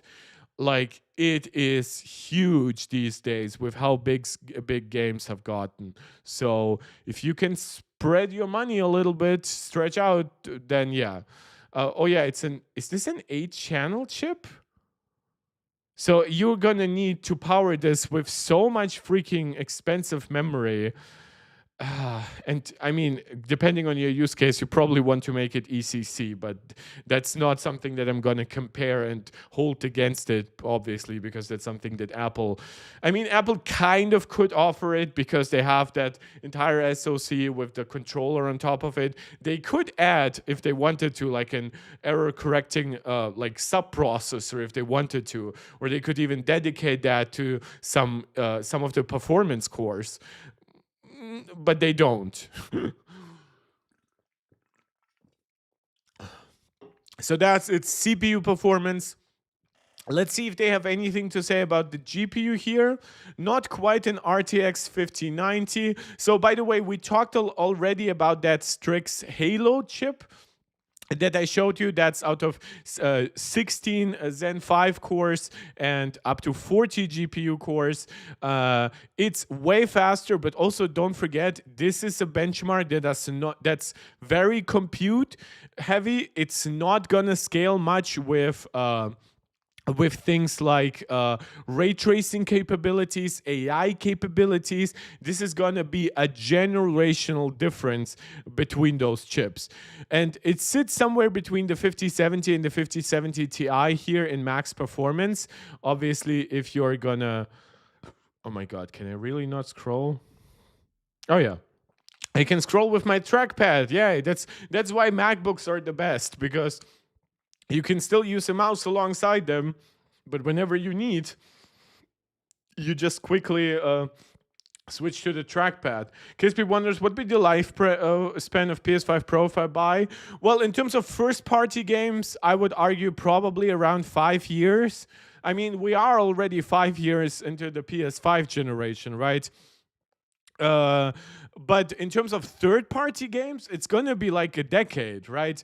The PS6 is probably launching late 2027 to like mid 2028. So if you're willing to wait over 1.5 years, potentially over 2 years, that's up to you. I still don't think that's a terrible decision, like to maximize like just your money. But overall, like in terms of like, yeah, will Sony make like PS6 exclusive games potentially very early on, even in like 2.5 years? Sure. Will most PS6 games probably run on PS5 and PS5 Pro at like 30 FPS and 1080p rather than like 60 FPS and 4K? And especially on the base PS5, will they disable ray tracing and stuff like that? Yes. Which obviously some games that from the ground up are built for ray tracing, that means these games are probably going to be PS6 exclusive. Okay. So, and these are the desktop chips, by the way. So 5070 Ti should be basically like even potentially a little bit higher than the laptop 5080. But obviously, yeah, much faster than the Ryzen AI Max Plus 395. Omar Farouk saying, I'm real sorry, brother. What is your phone name, please? Oh, I have the iPhone 17 Pro Max. I thought you meant like my personal data. I have the 17 Pro Max. It's currently used for the continuity camera with my stream.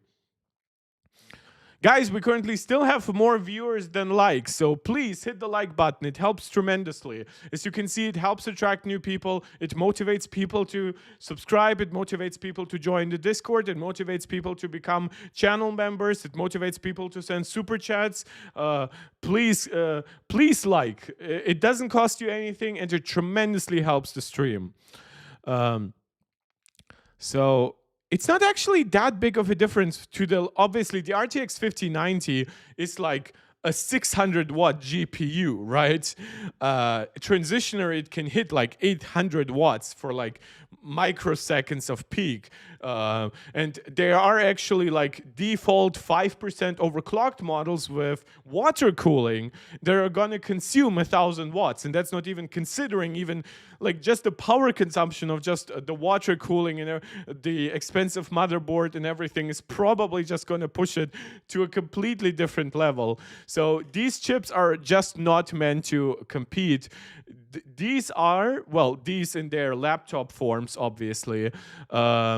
But yeah, still faster than the 5070, which the M4 Max was technically slower than the 5070. Don't forget, these chips have a ton of bandwidth. So whether you look at the 395, this is where both the M4 Max and the M5 Max actually win in bandwidth, because this is using LPDDR5X on a 256-bit bus. This is using LPDDR5X on a 512-bit bus, while this is using GDDR7 memory on the 250. Well, not these are not the RTX 5080 and 5090, but the desktop parts here are using like 192-bit. That's why this on the desktop this uses 192-bit. That's why it has 12 gigabytes of RAM. This has 256. A bit memory bus. That's why it gets 16 gigabytes of RAM. And obviously then their mobile versions are the desktop versions, basically minus one class. So for example, the RTX 5090 mobile is very similar to the RTX 5080 desktop. And the 5080 desktop is about 10 to 15% faster than this, just for a little bit of context. I mean, 5090 mobile, Geekbench, because they are obviously distributed across all kinds of different laptops.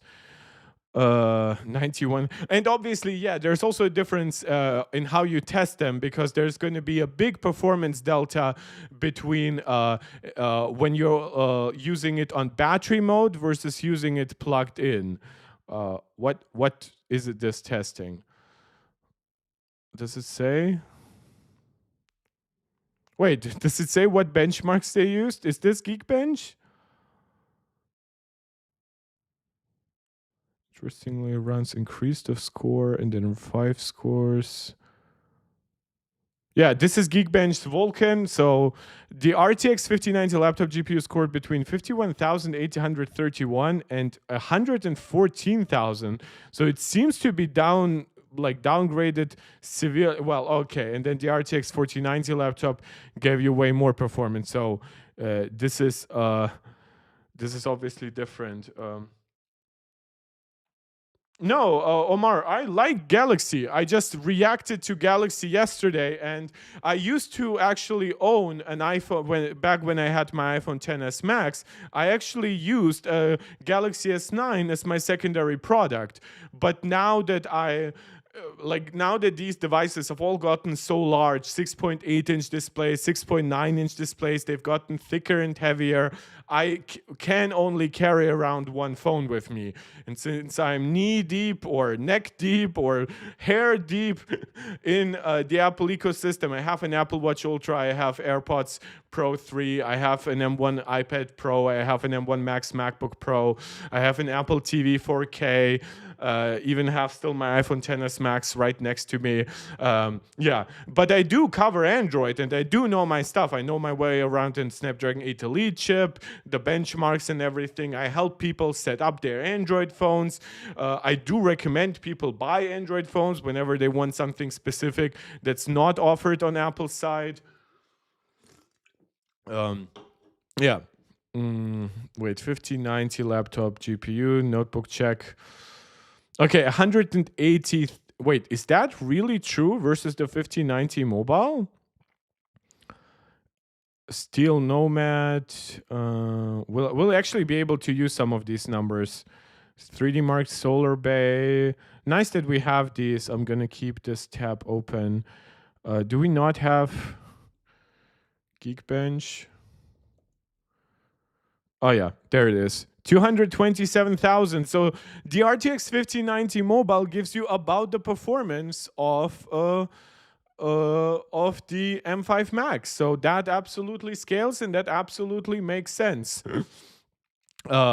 Okay, but now that we have this open and we can use it for some comparisons, 3D Mark stuff here as well, let's actually look into more numbers than just what's up here. But every company, not innovation, especially Samsung, Apple, I disagree. If you are here to say that Apple does not innovate, then we will be in perpetual disagreement, because I think that Apple's, I think if you're looking at raw specs like the silicon carbon battery on Chinese devices, they are impressive. But even when you're looking at like 1-inch camera sensors, how much innovation is there to just go to Sony and tell them, oh, I want a larger sensor, but I'm going to pair it with a worse image signal processor than inside an iPhone. I'm going to pair it with a worse software AI algorithm for high quality and high dynamic range. When Apple buys Sony sensors, they highly customize them.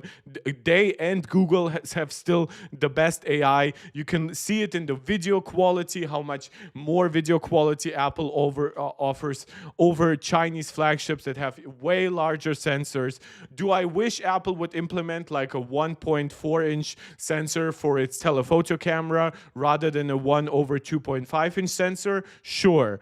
But between those devices, I would still choose the iPhone for camera. And there are innovations that I feel people entirely downplay. Apple did MagSafe. It's now 5 years old, right, as a technology. I still consider it one of the biggest game changers in how I interact with my technologies, with accessory, with wireless charging.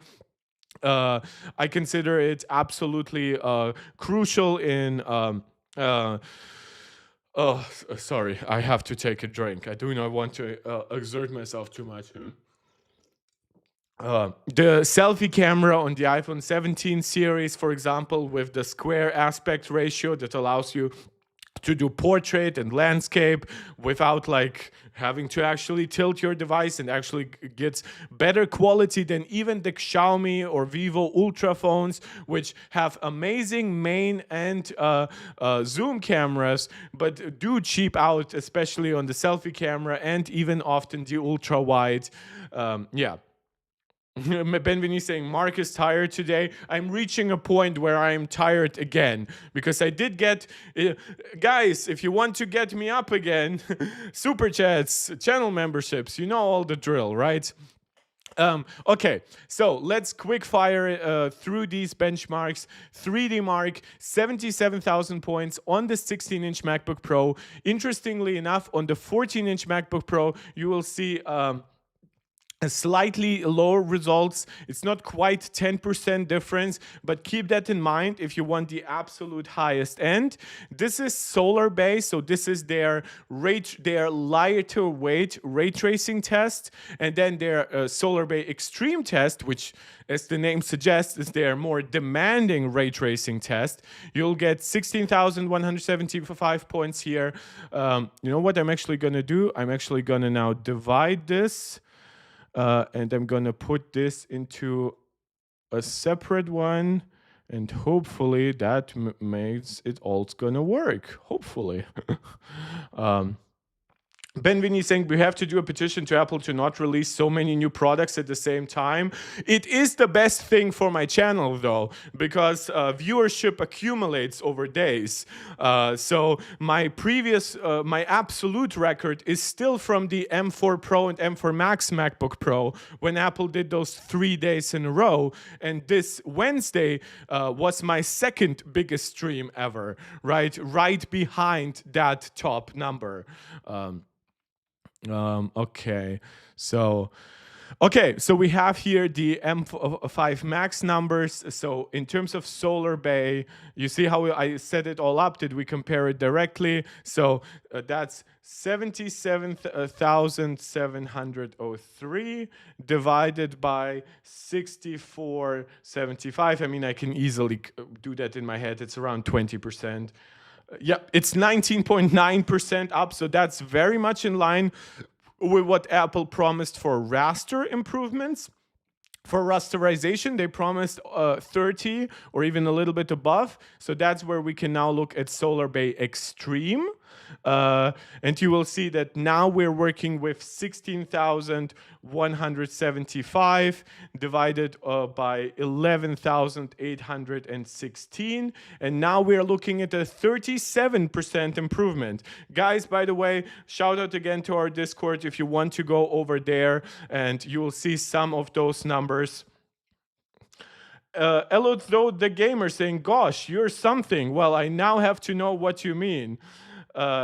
Events are more exciting and KSP Wonders saying that you find events more exciting than press releases. Well, but for press releases, you guys are here with me. For events, you are with Apple. I know that because I do live stream like the WWDC events, but nobody watches my face reacting because I cannot stream Apple's event.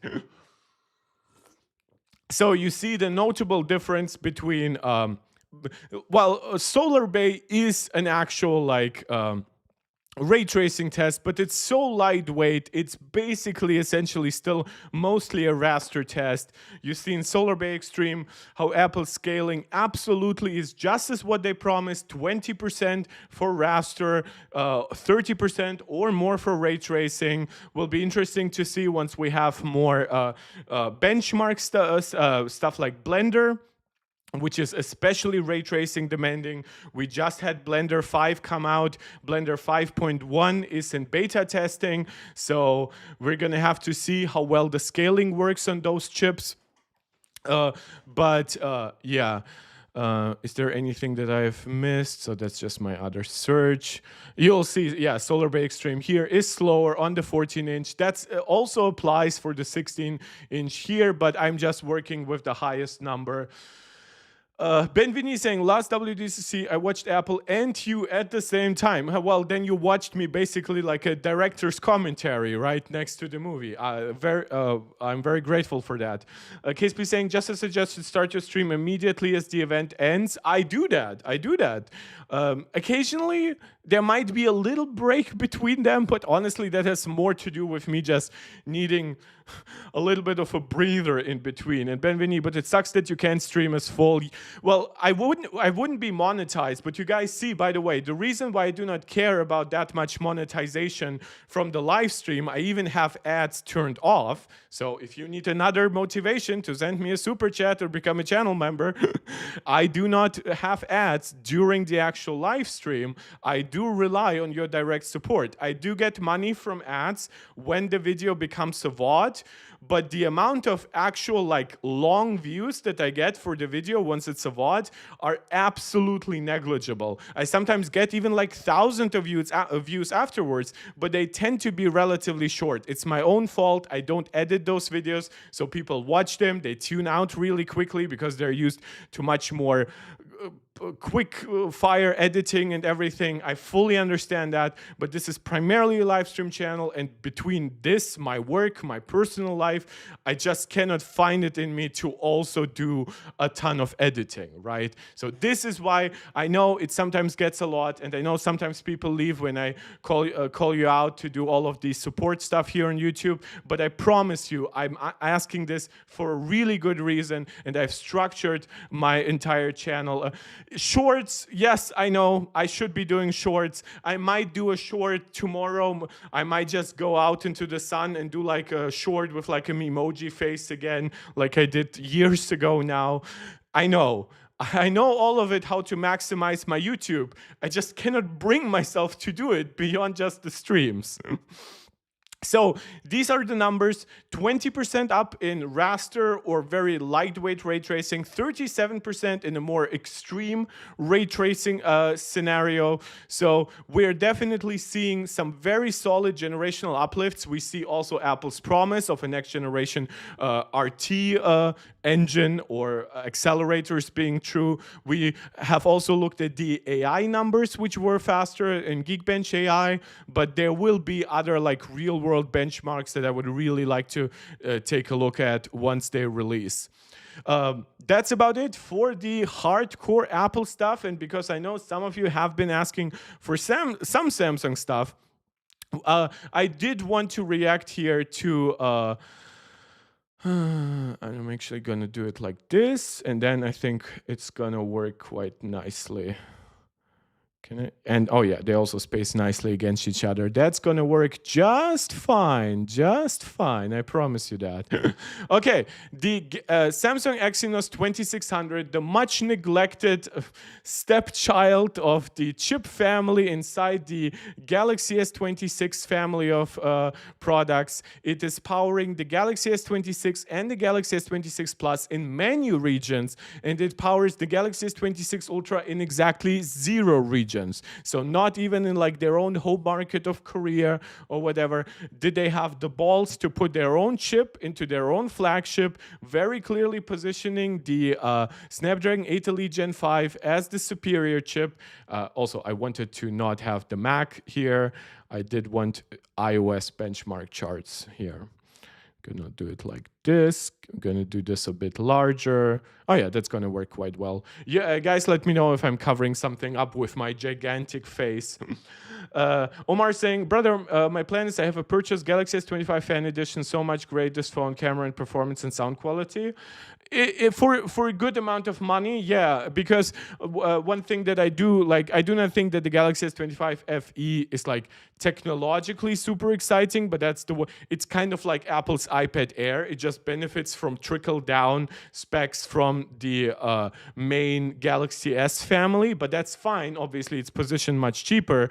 But one thing that I will still put in there above like Chinese devices is that its camera processing, well, its cameras will be inferior technologically, its camera processing will be usually superior, and its software support is going to be much longer, and for the West especially, it's going to be much more effective. Okay.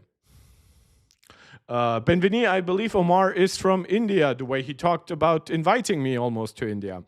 So Exynos 2600, this is using ARM's latest off-the-shelf architectures, C1 Ultra, C1 Pro, the C1 Pros in different configurations in terms of clock speeds. I believe there are also cache differences here. But primarily, the main core is the C1 Ultra. You see, it's obviously clocked noticeably lower than the Snapdragon 8 Elite Gen 5. It's also clocked a little bit lower than the same C1 Ultra in the Dimensity 9500, and even a little bit lower than Apple's A19 Pro, which is already lowly clocked in comparison to the 8 Elite Gen 5. Obviously, the IPC differences are notable. Efficiency will vary, so don't believe that just because this has 3.8 gigahertz, it's gonna be necessarily that much slower. However, it is slower, and we'll see exactly. Oh, Omar, you're saying your actual country is Bangladesh. I had a lot of viewers previously from Bangladesh. So when I started up, YouTube algorithm was weird. And despite me being an English-speaking channel from Germany, my main viewership started to come from India, Pakistan, and Bangladesh, which is funny because obviously all these countries have a little bit of animosity between them to a degree.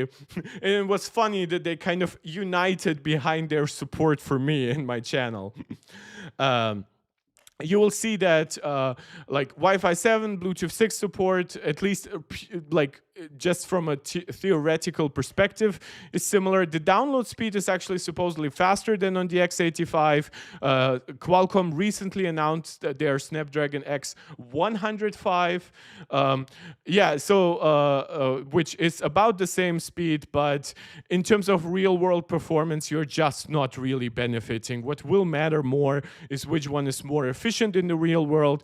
And it seems like for one Samsung modem, I'm not going to say it's more efficient, but it's efficient enough to not kill battery life, to not cause necessarily connectivity issues, like less so than what they did in Samsung's and more so than what they did in Google Pixel devices. Denise is saying, didn't know it's a 10 core. Yes, so Apple actually now has the lowest core chip. So let me quickly look this up.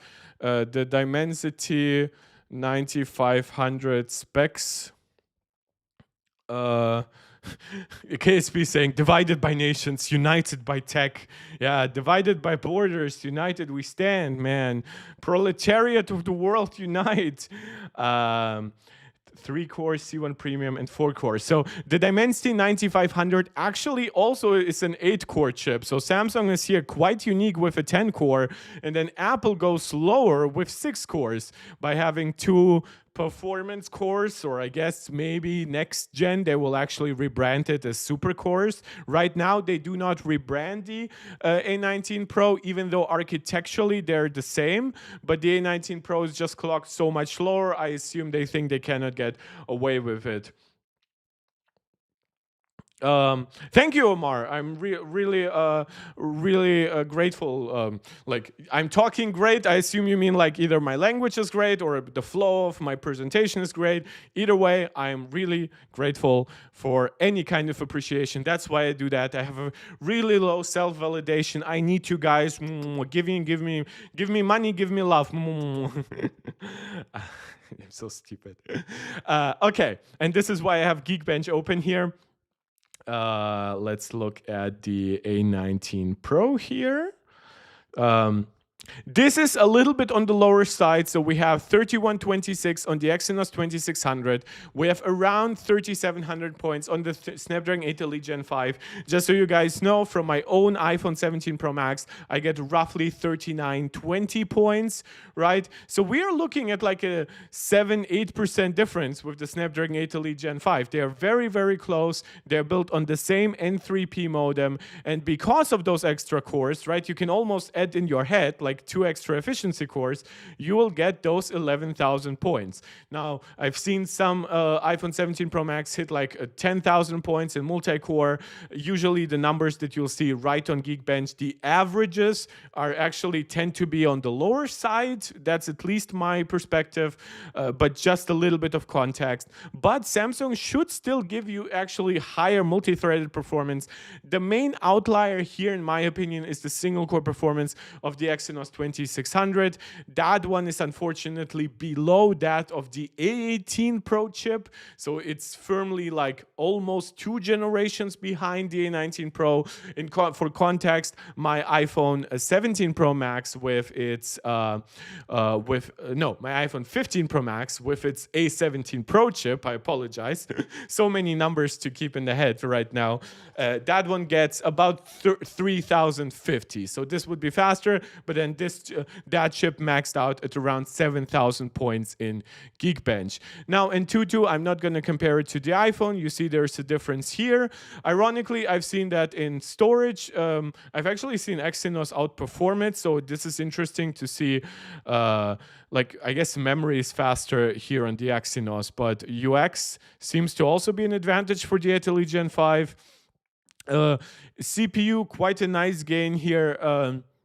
In the GPU, a little bit smaller percentage-wise, but still, again, and again. Those are different words. I should be pronouncing them differently. Omar saying under 1,500 Qatari riyals, which I obviously have no context to. I'm working way better with like dinars because of people that I had friends with, but reals are just absolutely not my currency. The phone available, Vivo V60, less power, and Galaxy S24 FE. Okay, that you will have to probably like just talk to somebody with actual like on the ground experience, because to me the cash is like hard to comprehend because I could be translating the currency, but that doesn't include like the different taxes. That does not include the fact that obviously the level of income is very different in certain countries. um, and I'm actually not so like between the Vivo V60 and the Galaxy S24 FE. While I know the Vivo might be technologically superior in some ways, I think especially in terms of battery, if I'm not mistaken about the V60, I think the S24 FE, for all the upsides that I mentioned before, might still be my choice. 3D Mark Wildlife Extreme Stress Test. So this is where I also have a little bit actually of. I've prepared so well today, guys. Performance benchmarks and stress test. So so you see here they get like over 10,000. I believe Geekervan gets like over 10,400 here. You see they get 3,900. So I'm not pulling those numbers out of my ass. And Tutu again is not designed to be cross-platform comparable. 3D Mark now. You can already see, by the way, that these tests, they do not fully represent real-world results on the iPhone. They tend to see some weird limitations. Obviously, in like Solar Bay, because of the iPhone's much superior ray tracing, it's now faster. But overall, you will also see the 3D Mark Wildlife Stress Test returned to 67% results. That's more into run-of-the-mill territory. And sustained load results changed for the better, meaningful so. Its API's bench CPU test reached 88%. So the stability versus what we see on some like Snapdragon 8 Elite Gen 5 devices is noticeably better now on the iPhone, thanks to its aluminum build. It's not going to be as good as what you get from like actively cooled like gaming phones, but these are also tend to be outliers. Oh, and yeah, we have more numbers here. So 3D Mark Solar Bay Extreme, we have 2,000 points here. So we have 1247, so noticeable downgrade. Clearly the ray tracing is not great, but then you also see that the stability is not great on the Exynos 2600. 43% is noticeably lower than what you get on the Snapdragon 8 Elite Gen 5. And if you look at some of this here, it's noticeably worse than what's on the iPhone. If you look at the Wildlife Extreme Stress Test, did they do a stress test or only? So you see the max on the iPhone is 6,000. Right, so it is lower here than these scores, but the 3D Mark Wildlife Stress Test returned to 67% result. So it's way higher than this.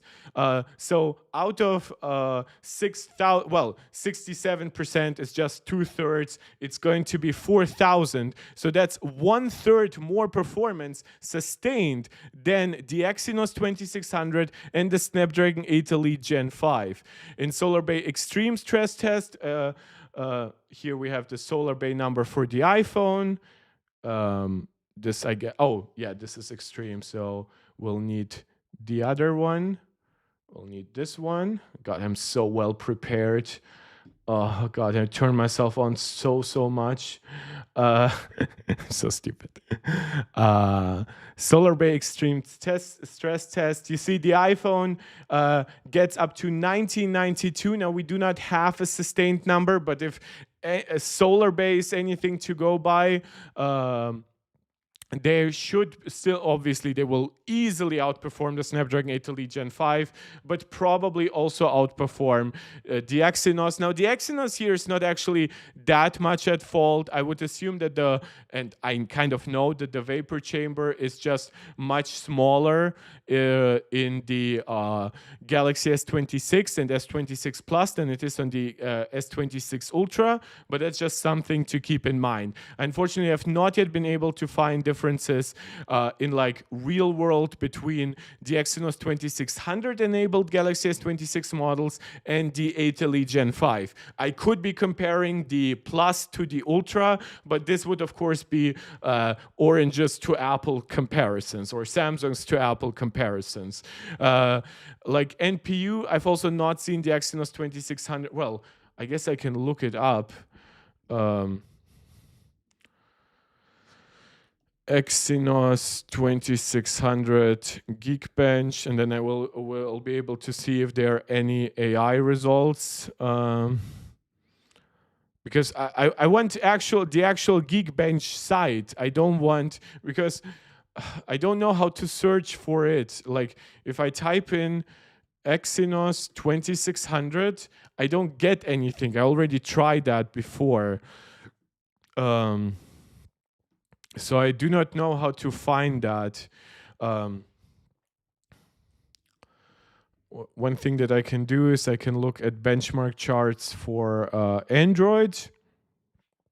I've also checked those. The A19 Gen 5 is already up there, but not the Exynos 2600. When I look at the Galaxy S25 Ultra, does it go by like an identifier? Or if I put in the name of Qualcomm, do I get results then? Okay, I get results for the Qualcomm name. So I do not know what I actually must look for. There should be like Exynos 2600 Geekbench. There should be like a screenshot where I'll find the device identifiers, because I would really I've already seen like it's Samsung Electronics full.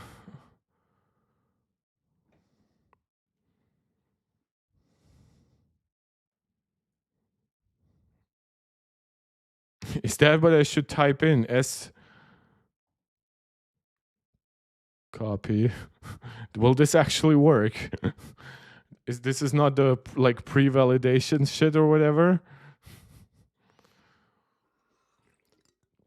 But I'm also getting really tired, I have to admit. Oh yeah, this is the Samsung. And yeah, we even have a super okay, so we have Geekbench AI results here as well.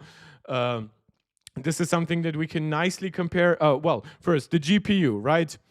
So 24,000 in OpenCL. That's way lower than the iPhone's Metal score, but okay, right?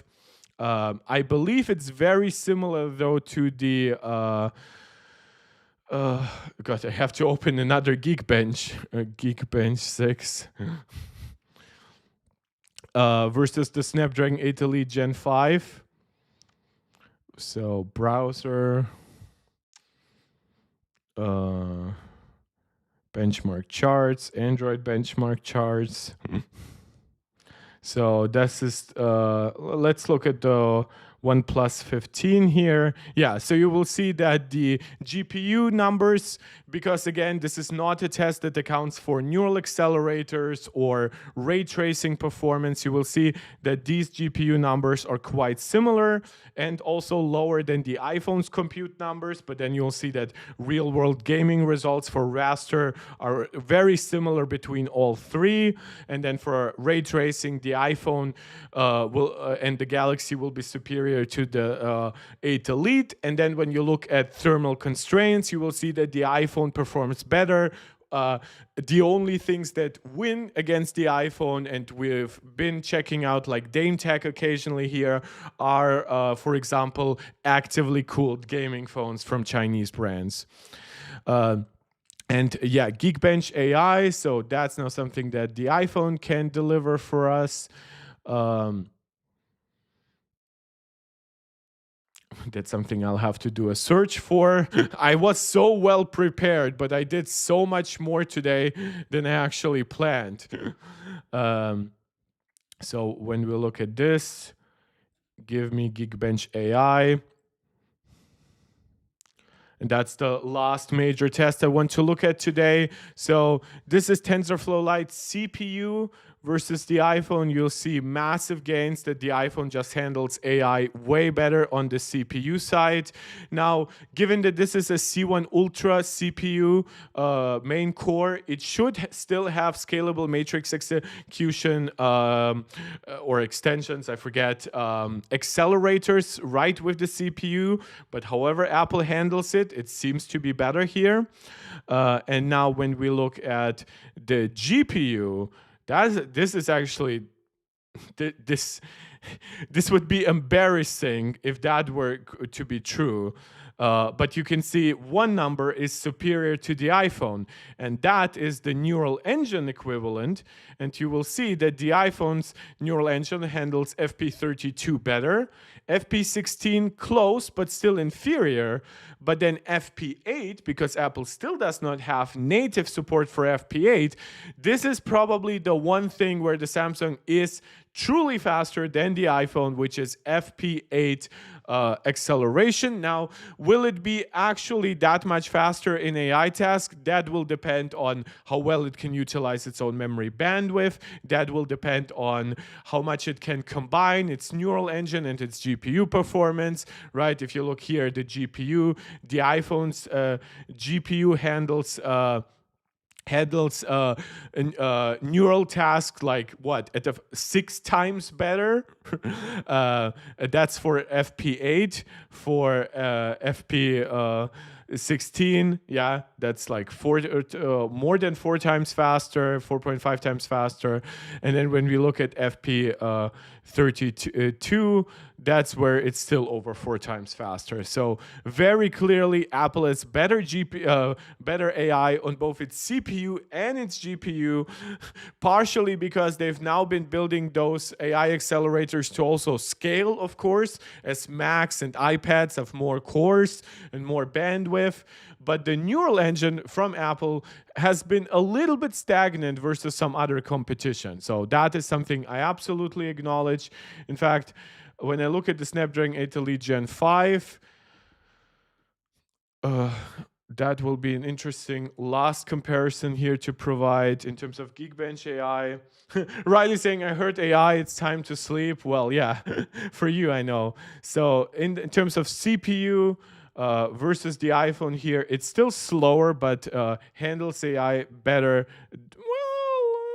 In terms of FP16, it's slower. Well, no, it handles it better than Samsung.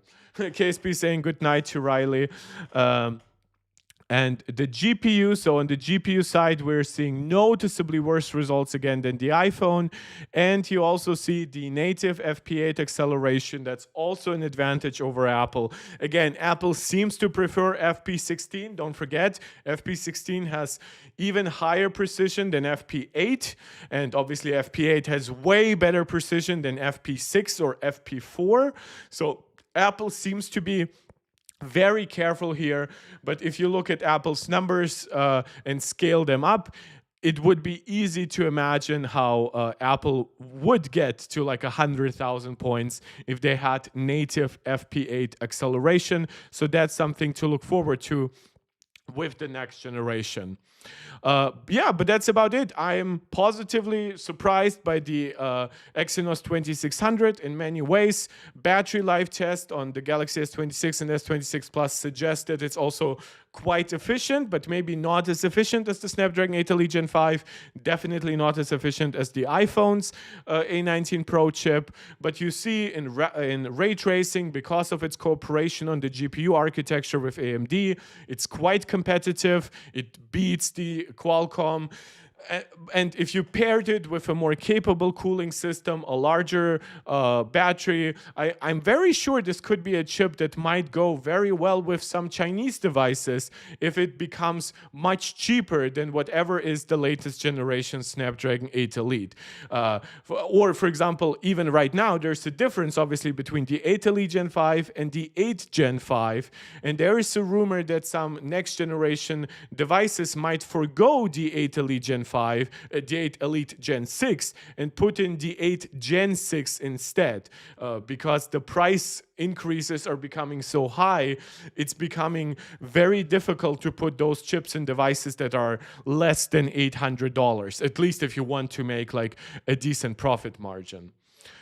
And you want to also cool it well and give it the appropriate amount of a lot of storage and fast storage and a lot of RAM and fast RAM, right? Obviously, just using the 8 Elite is just one marketing point, but usually an 8 Elite device will also have like more or better cameras, right? Larger batteries, more advanced cooling systems. That's all just extra cost, extra cost, extra cost. Yeah, guys, we're about 2.5 hours into the stream. I want to wrap this up here because I didn't even expect to be doing anything today. Definitely not for 2.5 hours. I see there thankfully there hasn't been any news drops. I'm also starting to lisp a second here. So I'm very grateful for anyone who joined. Shout out here specifically to KSB Wonders and Denise1428 who joined the MarkTech Pro membership tier. That means a lot to me. If you're watching still and enjoying and you haven't subscribed yet, please do so. For Riley, who have probably already fallen asleep, you guys are getting some big Mark action right at the end. So you guys know the drill: subscribing, liking, sharing, commenting. Don't just comment live. Also, please go to the regular comment section. Just leave a thumbs up, leave a hi, whatever. Maybe do 2 of those. And that helps tremendously. That helps new people find the stream. That just helps tremendously. That's all I'm going to say. And if you want to support me directly, you saw that marvelously during today's stream. You can leave super chats or super stickers right in the live chat. You can also leave super thanks when the video has already been uploaded, but that's a bit more cumbersome. Live streams take like 24 hours to process afterwards. And you can become a channel member. Shout out again to all our MarkTech Pro Max, but also our MarkTech Pro tier supporters. You know what? I'm going to give those a shout out as well. Thank you so much. Who knows? Maybe if I'll find more news, I'll be back tomorrow. And beyond all that, join the Discord, follow me on Twitter. You'll find the links to both of them in the description of this channel. Communicate with me and the community beyond just the YouTube stuff, and it will help us grow even more. I'll see you guys then. This is MarkTech, tuning out.